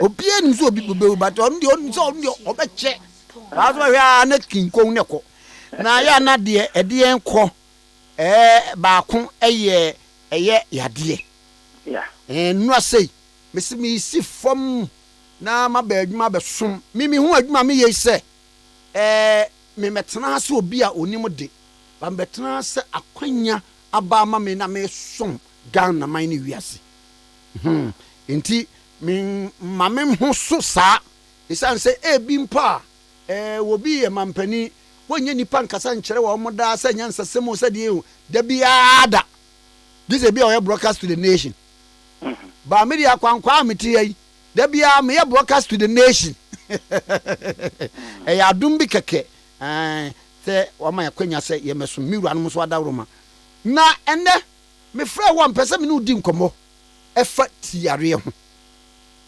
na utiare headache na ye katiare no a ye wo ba ko bi ho a ye fe na asono ben twi ne ye fe na asono ben eno de be gina wo ma so sei ebi wo pa me se uti no baka se chese tia to ani ebu okura na itimi ya wa afa wiye se bonse wo pon ahwini moja firi wuhim eba bitimi ya wa bonse wa sum nyina yo hene na ye kati yare meaning of headache ene de ben pa ene pese di hu komo Kwame da sepa na tifo enti topic yi pa enta bebre no ano obetie shada wo kwa kurase kurade ya o me de yade bia ni me so de o me so ani ti yade ya tina de bia wa na pa me eni menya awi bi kode bia na ne me wi bia bo anse me ho atome eni menya painkiller bia na me na kwade kani unze na metoduro ewo nkurase na no ma cheche no wo bem ne so menti Dr. Nkrumah nyame na aye menya tizi kuro no so yare bia be yare bia mehwe mu ama bi anye bia me mo abere wa be bobolo asem ko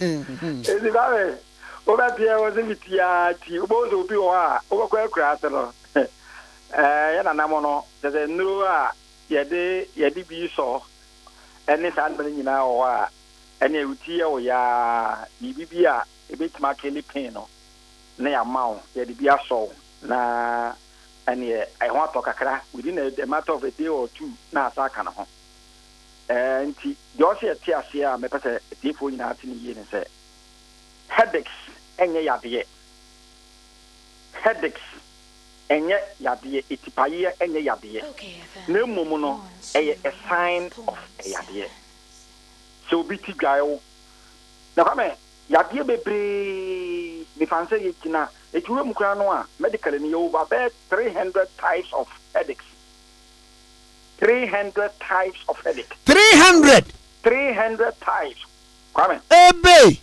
300 types of headache na headache bia no a wunya no yade bia eyi ne ho abie ene de sa headache no eba but wa no a wunni medically inclined no kwame wo de wontimi differentiate between one headache to another headache. Nina na say ebia metie me ya. Kwame obi beti ma ne ya, na ne tina ne ya ne jana mo ma sope. That dey what you can hear no. Na na dey jana mo ma so. Frontal headaches. Obi timiti ya ne ya na genetical. Obi ti ya de ne jana tini finfin. Obi ti ya de no e jana tini half. Obi de ne jana bonkum so. The tini half, obi di anja ni faso. Obi ti ya de no ase adwene no brain no no. Ena Kwame eno so no e no. Obi ti ya de no e kase e bonus de bibi wo so e wo na adwene mo. Kwame you different types. Ne bia no e wo adekora e de ba. Ya de ba. E din ti Kwame e mebebe no ana obako consulting. Bako shia wo doctor. Udu consulting room. Especially bia obi aba endpoint. Udu consulting with ya. We don't Kwame we ask further questions. Utine ya wo ya no. Eye uti half na ya wo ya na hefa which part of the head and ya wo ya. So as to be able to give us a clue be as to the type of headache here. Ufisi. Obisi de bia miti half ni Kwame likely no. Kase unyanye test no kra no. Wa sha ase ehunu se it is likely say bia ye pressure and this idea na headache. Ebia eba. Obisi bia mimiti no ebia gina me homa so. O timi suspect say ana ebia efini pa nani. Obisi miti no gina maso nchemu. Eti esropia obi kwa dia nja na jaw because obi Kwame had condition bia ba honam biamu bia timi di headache ba.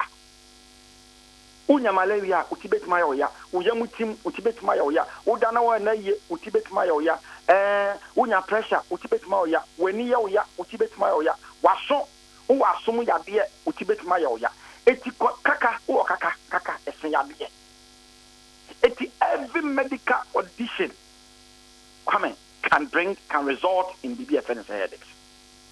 Eti the person mention say headaches no answer na wo no aye number duro the kill is happening, no.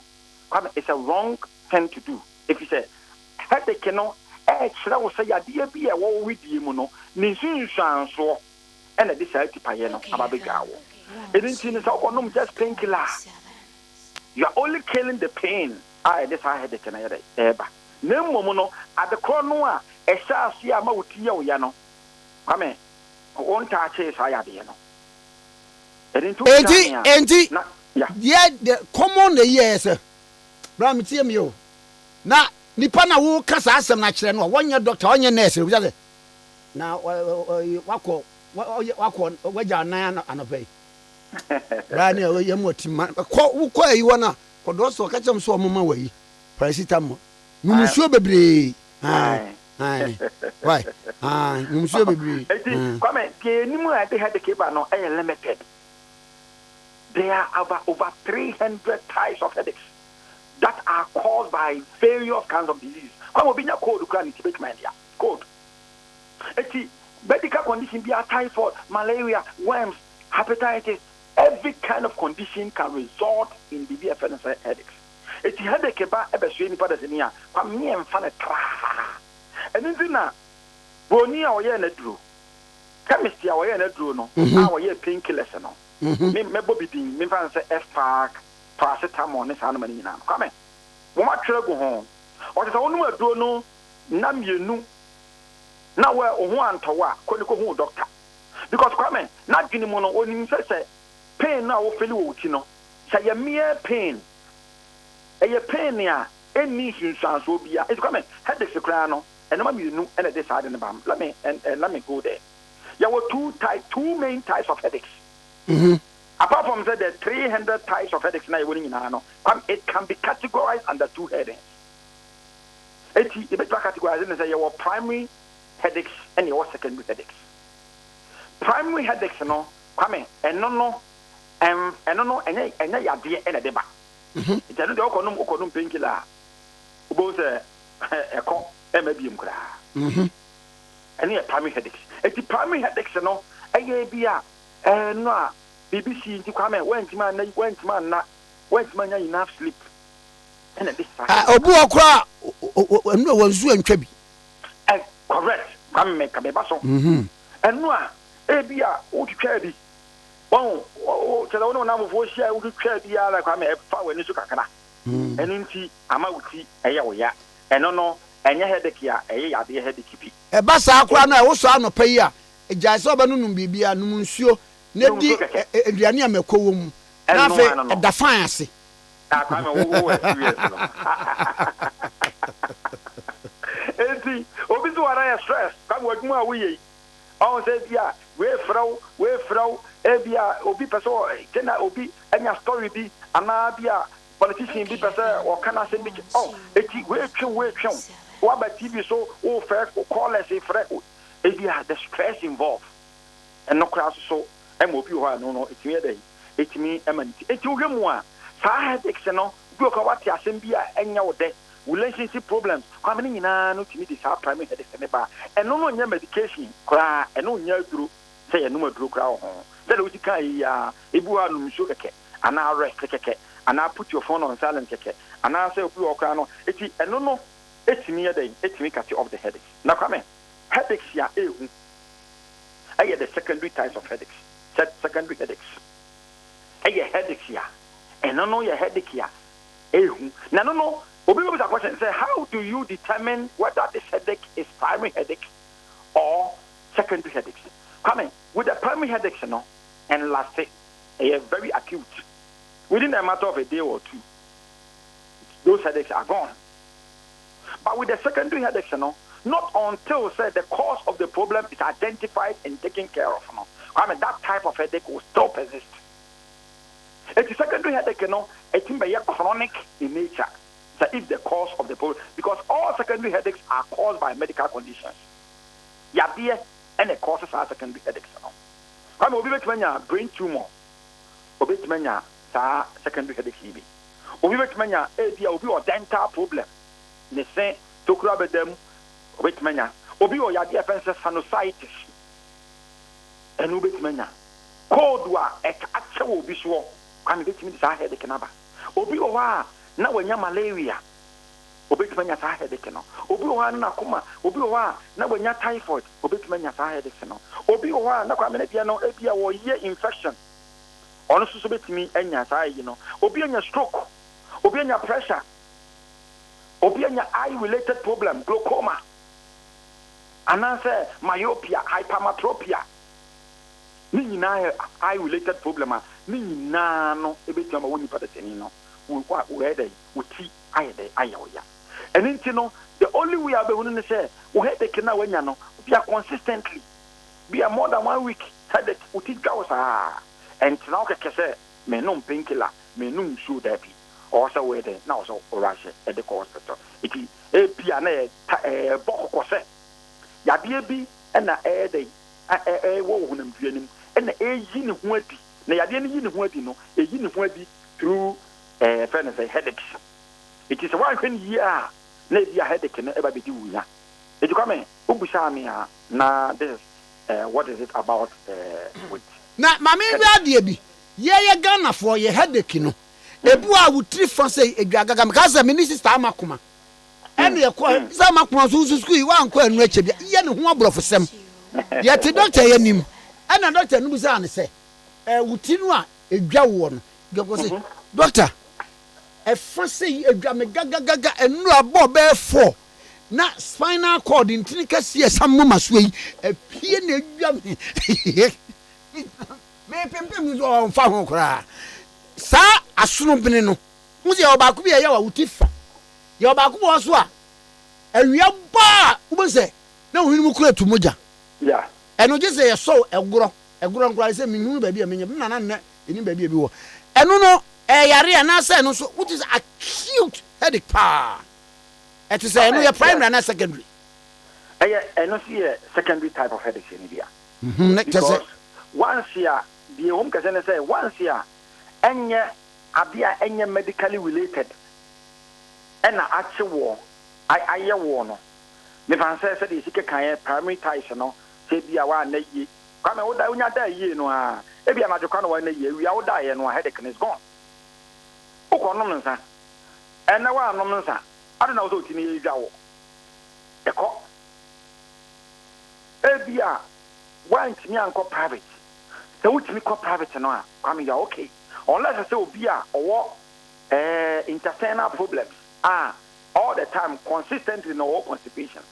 And no say no Kwame about medical condition. But occasionally nipa be say manya constipation. Not necessarily say nipa nda yare.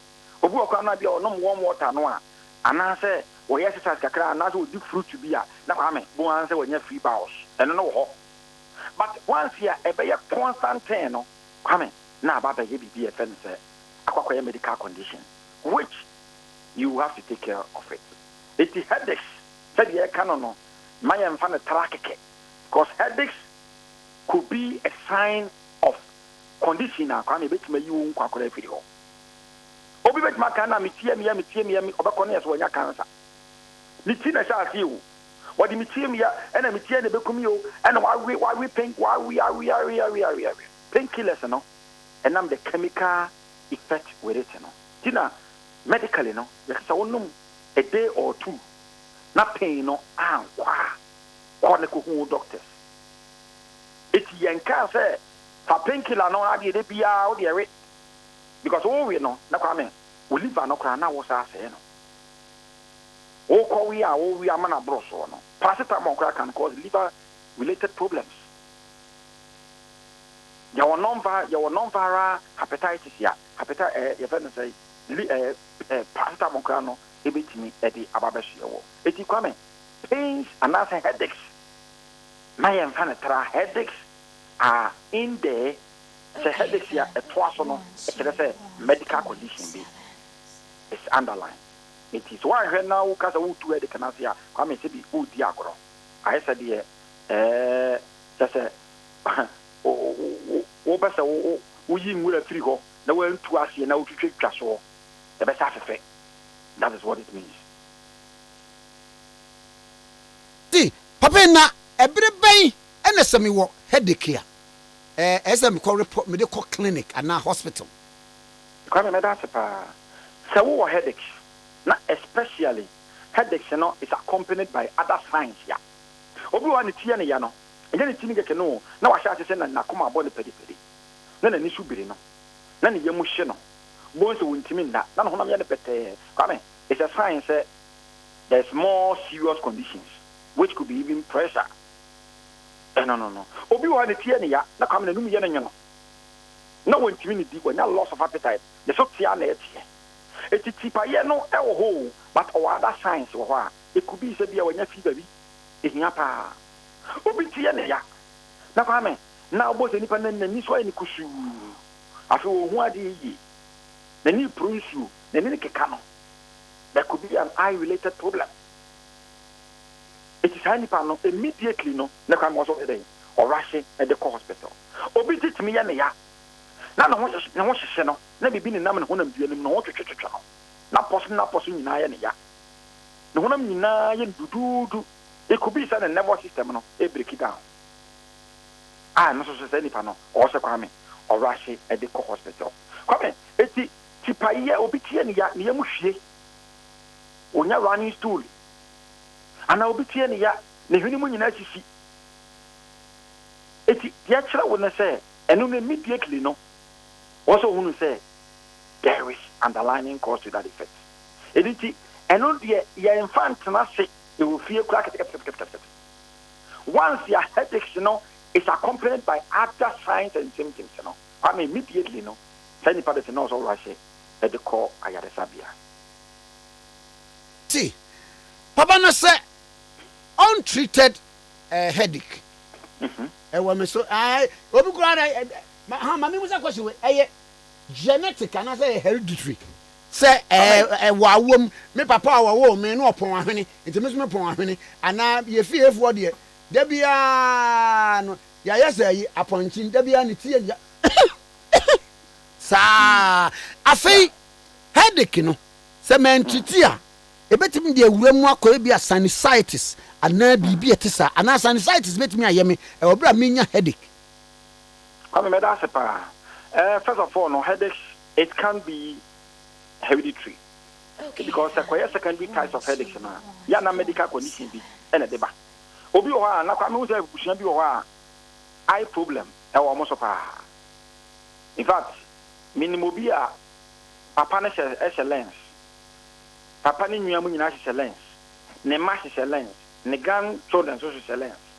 It is such a person, you know. More eye related problem over pushing him. It is Obosa ne ever shall see, you know. It is bet must say, ya, then it is cushion. Papa ne bitaga so when ye, young Korean Kotak with anywhere. Over Cornebia, nay, any. It is clear, say, baby, you know. Idea ni and Niya ne pano. Idea had a canebano, Obuha and run it over the bushim. It is possible, say, such a person, you know, which like I say, it's Yadiano, I will never bush him. It's at the cry de pano and a bit more bush him. But it's Yadia, anybody at any point in time can have headaches. But that headache should be interpreted, or there should be an interpretation to it. Say a normal headache, which doesn't even deserve medication. Headaches probably you don't even need medication. Just like, okay, you won't sugar cake, no arrest it. You are fine. But some headaches, if me say, wouldn't put it in, where they would call hospital, me amount. It is true, say, headaches, to me, I hereditary. Now, Kwame, headaches, say, if headaches are not treated there, we will say, Anibia, no, to me, Kwame, yes, to me, then to me, and say, Ebia now headache, no, na yadi ebia pressure. O pressure na kosoro pressure na kosoro and e ma headache no e kosoro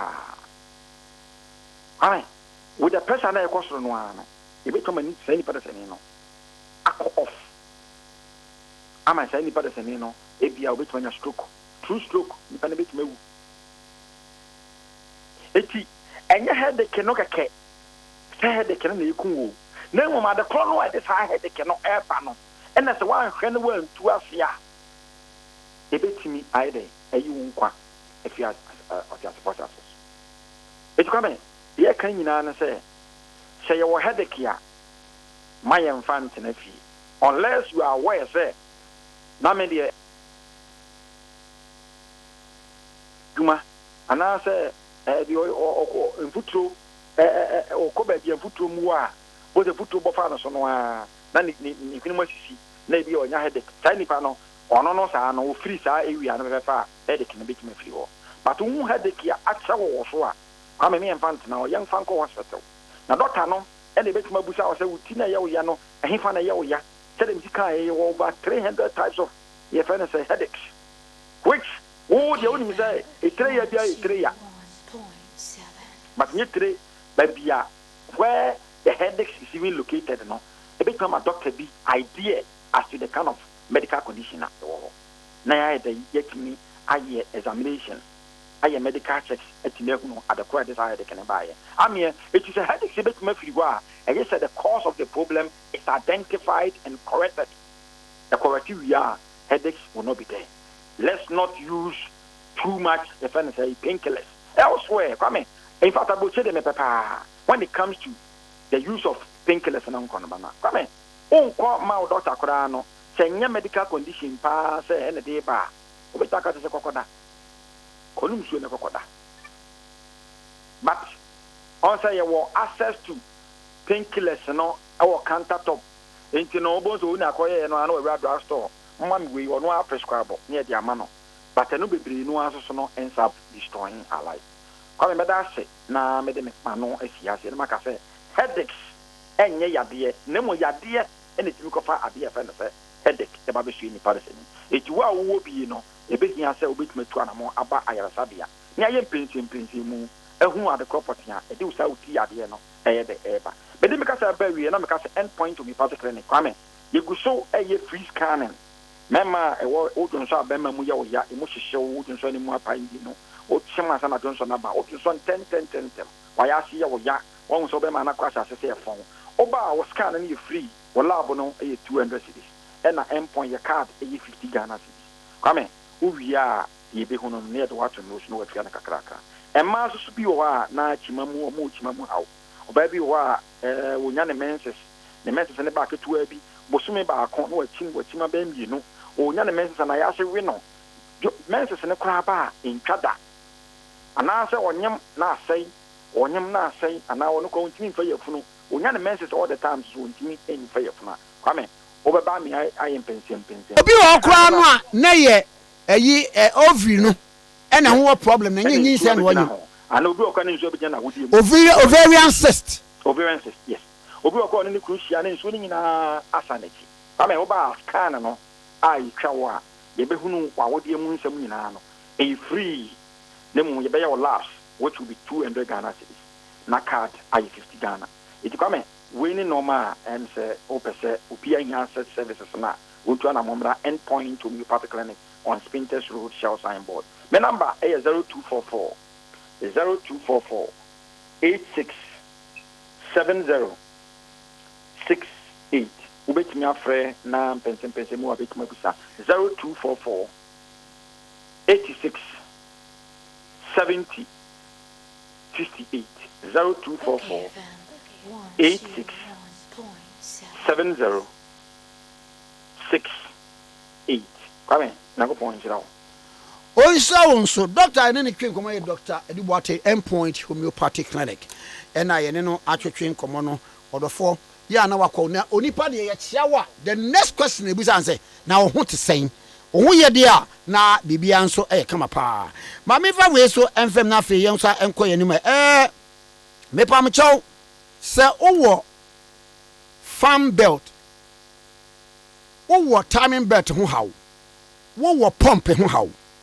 wo adjusters ho haw fa wani kire abon motos ka bia de o bi farm belt timing belt water pump oil pump adjusters no ne de nyina o bi ka bia ka ketwa ka kese di type bia wo ni nyina bi ewo ho na abon motos sebra na ne de no so abomire mu ankasa wo abosuo kan woni Presbyterian church no ena edi hwani mu abosuo kan woni Presbyterian church no ena edi hwani mu obekọ na owura aboaje ewo ho a obejo fefefe na wa ma obi timing belt farm belt adjusters water pump oil pump any bibia no obi ewo ho abon motos abosuo kan Presbyterian soda no ho pe ene wo na bia na obefre no kra obetimi delivery dia ma wo abusa ne se we bi ho ano afre 0243 17 13 72 0243 17 13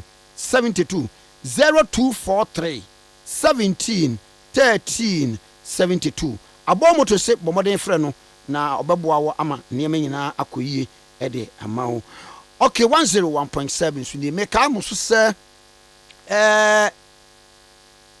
achina all night ewo ho na all night no ewo eye Rock of Better Prayer Ministry eja papa na sore ho na ewurade nam papa eja papa so eye anwade nsankyerene ene akwankyere bebre na asore ne wo waja wosisi adan company limited ne nachi ho na Rock of Better Prayer Ministry wo Apostle John Du eja papa asore no wo kai kwasiada bia so asore wo ho ena binada bia asore wo ho anopa ena Wednesday so ye enumre nti Rock of Better Prayer Ministry for omse bomodin bra na enye kama pa mfama mami mbia homa no na afei from few minutes generational thinkers monso monkyira adwen kakra ewo ha na yeso yenkenkan mo bibia nso emfa emam na yenko yenim na an asemde ba ko ewo so enso so ene se enra won se MPP amanyoko no wo ma bie eye de ye friend no se nominations eti Gomua West de nipa wayi nanim a okwo Gomua West Gomua West eye ni ankasa ye nia ya de nyina se Romeo onu na ye de no ekọ enti Gomua West for eye se Romeo Gomua West wa fan forms enura enu so no efikina kọ na ebedi hu enkomo enti se Romeo wono na eba kwaji tumi no ede ama MPP amanyoko nsem na hye bedwani honorable se Romeo baby a wo bia no ye chia wo no pay wo ye free order ewo eye tema ene mpatamu mo to aba na mo to made wono ankasa wo bia wo de bebo constituency no onya maye no kwa no Gomua West se Romeo mahuade a oye ede aboa enti akofa ne forms ɛwɔ Gomua West sɛ Romeo ɔno ana ɛkɔ wie 0302243529 ɛna 0302243547 yɛntie mo frɛ no kakra na afei yɛhwɛ hello yeah one year Odishia na Kwame Nkrumah Tikese. Odishia ba neighbors. Yeah, my dear, you know, akune jamasi when we go for the na udise ni. Who yeah? Hana. Doctor. Cover by one. Mami, Mr. Umpo. Cover by one or say Kwame just 5. When you Rama or therefore to say. Therefore you Kachira man pontin this year say question pen na what try ya consider. What are you to do mention what you do? Anyway, when you are soon come on. And come so. Now, what's on say who you have if for show you one is all my giddy. Hey! What champion, where you champion? Oh, yeah, Christian Cham also at 2 hours. One also, and one will be a friend. Ena new job in north nso ye de nana osei agei ene ye de ne kodo na ta friend dijo former chairman o mboa wano oye adwuma wona wo ADB no head of parastatals no ai ka chente ya on felu kukuam mami che de bitinisa na wonim so say na no me kotia metia ɛhɔ no wunze ayi bi wɔ hɔ a consulency bi wɔ hɔ a umfiri hɔ a enkotamti wɔ hɔ ɛna wɔsɛgye no so hɔ no ofire wɔyɛ de kyekan a wɔyɛ banka ɛwɔ ADB for head of parastatals wɔno no me kwatia yesi wɔn mo so enka former MP for mprae so wɔso ɔba hɔ nam so wɔnabo enko akwa na ɔbɛkɔ boys ni bɛyɛ ɔbɛwe ni na ɔmagye gi usika di eti o seje ya ne ne ko wadama na ntiamwa yes at 2 hours oh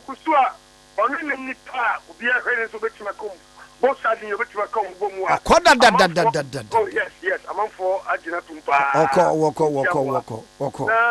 can you get some chance in country Kwame Bibi debut kakra me kan say be sey na what is it we no oja tomorrow ana yan kasa monkonom yes ye di be ye nuo any fra Kwame dia and you friend more tia sakre who to say fa anyway never Kwame woman afidie eyede kakra me kan say we Kwame wo hwe djuma power man penin na ene 1G1S man penin yansan mu djuma dia wodi ema kodo kirematen na sei wa papa krom office abofo eye sponsor factory na je ye me feye me dam se o me dia je ko atine World Bank sit na ko ben chef KCM industrial city e wo Kumasi awfo nya Tamale no obia benya home for the Kumasi center and a party no so Kwame obia ni ho a waba wakọ once ya dia kunyama no wo hwe abajadu bo nyanko mo fare kai oko twice almost je kufu oko twice and president ko 3 times ko jo chama ti we kan 4 times no mo fare je kufu kan sembi mo peni da o se MPP ni step plus 1 and this year ni na mimi shemwa mi ori sheba na ebonsu Ghana obi o cut across aye dini chile to perform company former trading festival and collect mate and so me kura aba no bi kan say Ghana for delegate as the collect mate atum etu mu nyamfa kuma panin papa enter company achi na kakra me kan say we dey nyanto so koda yenu NDC for so mo commerce be mesramo mu de mu ko fitiam yanto panin kra Kwame we do say so who free penny don't even to nkra we be don't even to nkra this for kutu ase na ko ni penny kokodi nkomo enya ye nipa na chinchire twan ya to ba ma sebra na asembo for no ne so di mu bi e ma ya because only a coin. Now say you what I'm going. Now me am wo hono who source the craft. And you know, we never share go down to say Dr. China, the Dr. Obiano, when he cannot get in national chairman. Ya bon baso. Mon phone answer. Now this time not on the post. I don't know the post anymore. What could for question ask Gracia. Now did by you. Me down. Hey. Good morning. Wafa Kwame Nkrumah Tikese. Nana mwako ojampa. Wafa uni mu wafa se anopay nyame asumbi enka onu adwuma efo nyina awo studio. Wafa na me tia yiwa Alan Kodite Mantin. Senior delegate akasafa na wadwen afa no. Yiwa Alan and bitu Frankama MPP a Ghana yibi entity na big it na Ghana so abeka behwe because we papa nim dia owo mfidi dwuma ho a otimi se komende be yo maya e mfidi dwuma na ma obia ama omende ayo man nti na tu so ka se yen fa ma obia Ghana fo be gina tum no mama obi mfele ni hwe ba bia obia fa ni nkyere yiwa Alan campaign ni bia tra ba fama no ntu Franka ama MPP na o man Ghana be ka behwe papa ajenkwa dia tie o do mkwa benyam peso so wati ana wonte ye minimse eho na wote obapa shila opon apie o do mkwa benya da ti bia ye na be na ya de o do mkwa benya na wo do mkwa benya ta be ka behwe na se ye keke adwoza fo ni nwie over akonya na de eye MPP akonya de we dumra obapa shila opon eba be pere Dabutu Franka ama MPP na Ghana abe MP Dabuka benya be ka be ko we abant ababa ni nimtie na ho fama ani oda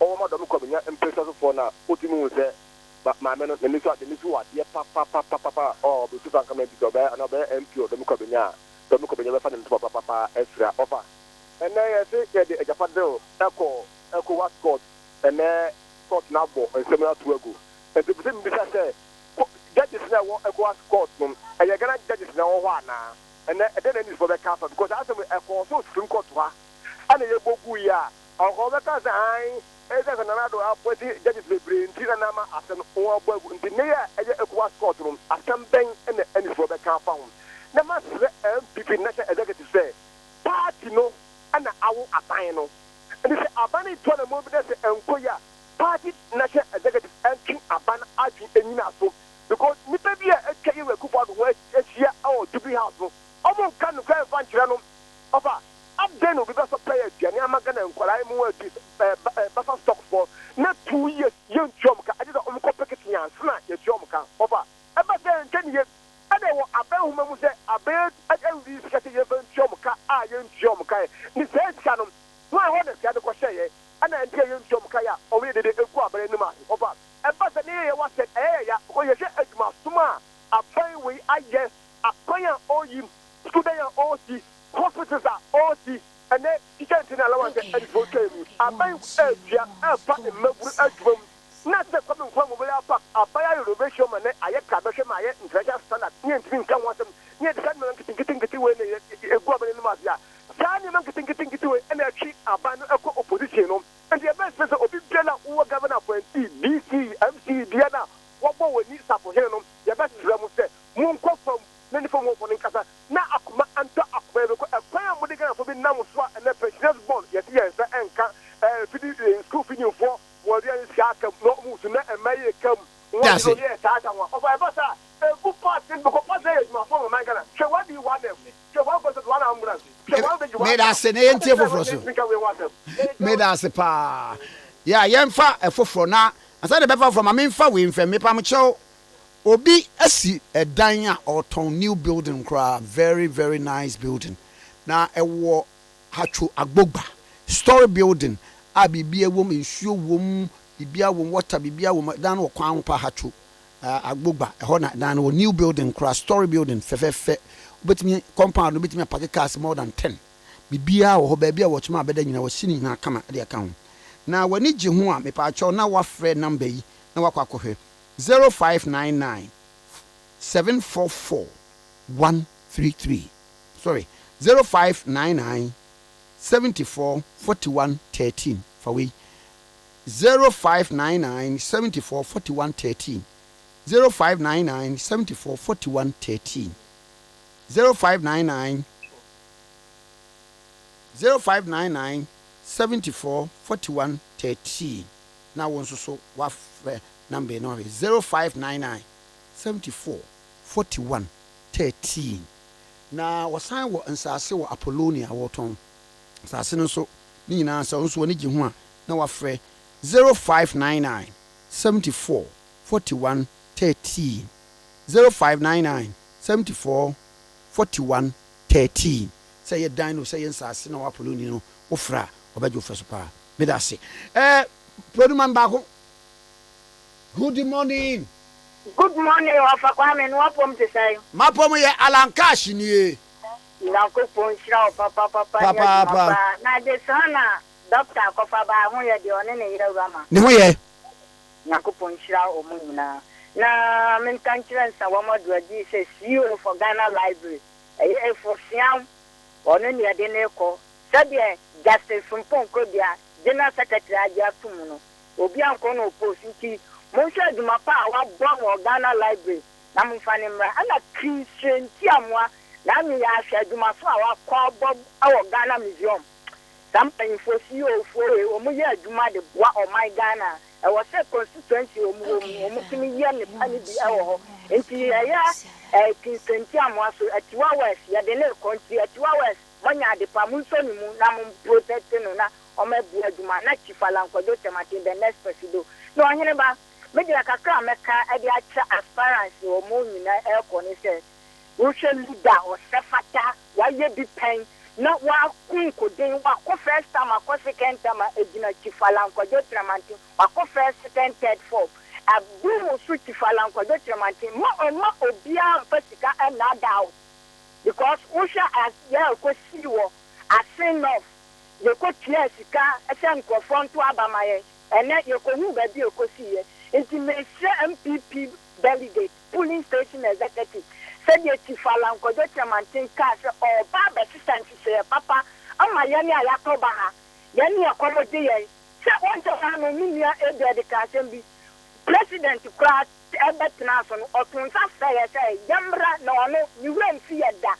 And so now, Yadane, a Pupua, boy, yes, Sukatia. O mo man bra party no na edidi enti Tifala nkodo tamanti so obebie nyuma ama police station executive na nya bia yo ne adwuma ni bi ama sika so abayeboto yemfa ne mra na hihye papa wa boama assembly plan eba o my Ghana mu wa boama ankrankra nyuma e pega no yemma so ni mu na Ghana mfa ne so mapemfa na Ghana economy so ebe sigi ebe koya ejina Tifala nkodo tamanti so investors do mobile or my Ghana muno, or most of the dollar and the bagum. Yani Ayama, Yan or my Ghana, Yabibakwaman on the Apoton, Amenia, and the Toyota, Yakoton you are bruta, income lady Beba, and then Yakoton you are bruta, income Beba, a Bema Ghana economy, a civilized Ghana economy, Yamfa Tifalanko, Dochamantemra, Minia police station executive, Mona make a sachem, Mona Medamo, a Santima Bono mine. 30 mine, any Meka, Greater Accra, Akan Western region, Northern region, Ashanti region. We are among farm support and support with Tifala. But I say, yeah, that's it. Last one, na yefe, and I am pumping for last one. Okay. Good morning. Good morning. Good morning. Yeah, my Johnny. If I'm going to, if you have a corridor, you have enough. Hey, you got them. Yanko. Now, so someone who called Batabisha, who is actually done on classes, no. Hey! That Professor Dubois, no class today. No, Peter Prof 2 times. Also, the Prof 2 times. Oh, go one, Zabra! Stolen, you buy it.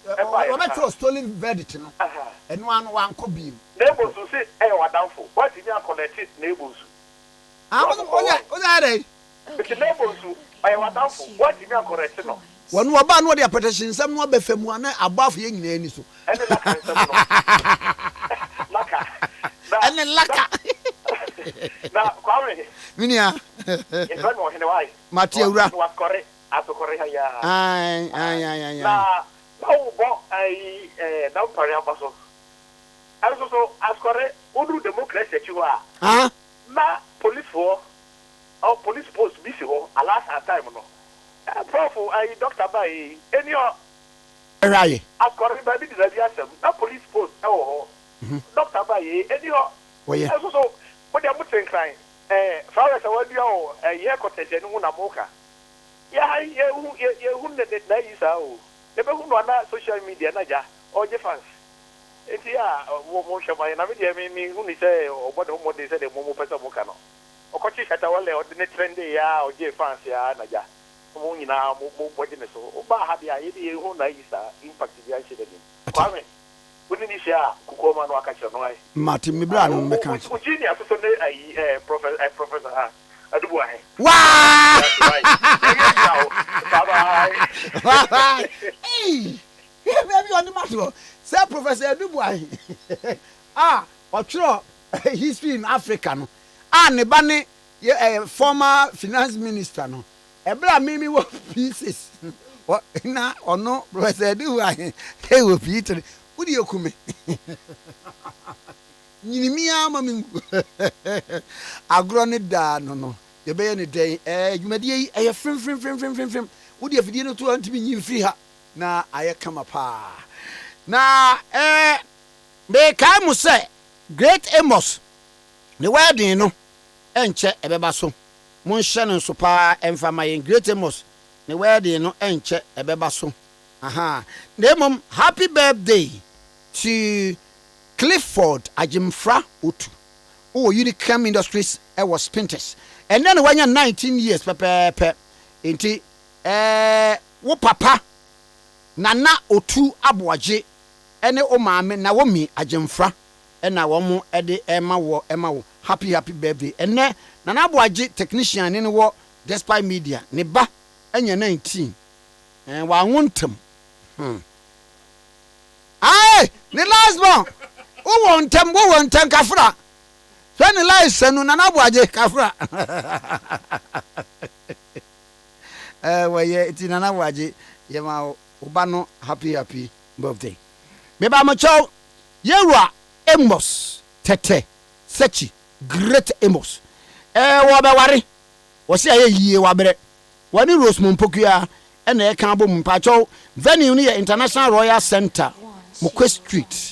Wo junction more taxi rank on a cheap your second junction on your left and a beba so 6th August yeah it is Great Amos aha lunch reception in the Icons Event Center East Legon pepe na ya na oswo timia baby pa nti na Great Amos ya chia Mura Dr. Desmond Bobila senior customs officer Jubilee tema ya chia no emam ne Mr. Simon Kuma enso emam pa ne ka kire om se awurade nhira enka om nti yewura Great Amos ne wedding 6th August na dem na yenyina ye kokama pa anjia zonko enkoma pobiman totalfo mut bi okay fenu mankrofo sutie pa ya wo so fa ho ne to fu wo mfu so ye papa na afi ye ni ade nyina eye Absol Royal Hotel enso kofo dua kodum Eastern region na wudu Latigas wa no afa left ho manager ye chia so nkokora ti wo pe baabi akoye nhia mu wo ko home away from home bi mu pe baabi ada dwodwo ho serene environment na wako Absol Royal Hotel eboso pa kama pa ye from Ade Akye Abia Kwame Nkrumah Tikese me morning show president of the land me produce open Kwame Usuadio mi Abigail Ashley one social media no ohweso kama e my God's own favorite daughter na ya munyina muniti a ojenya ado me sorry na DJ boni opehwe ni opeka ni opeto ni opedi ni ope DJ Fletch ono so oba na wode enum agije tata pram tobre ye de kase boso ebetoto amso ya munyina muniti a ojenya ado yakram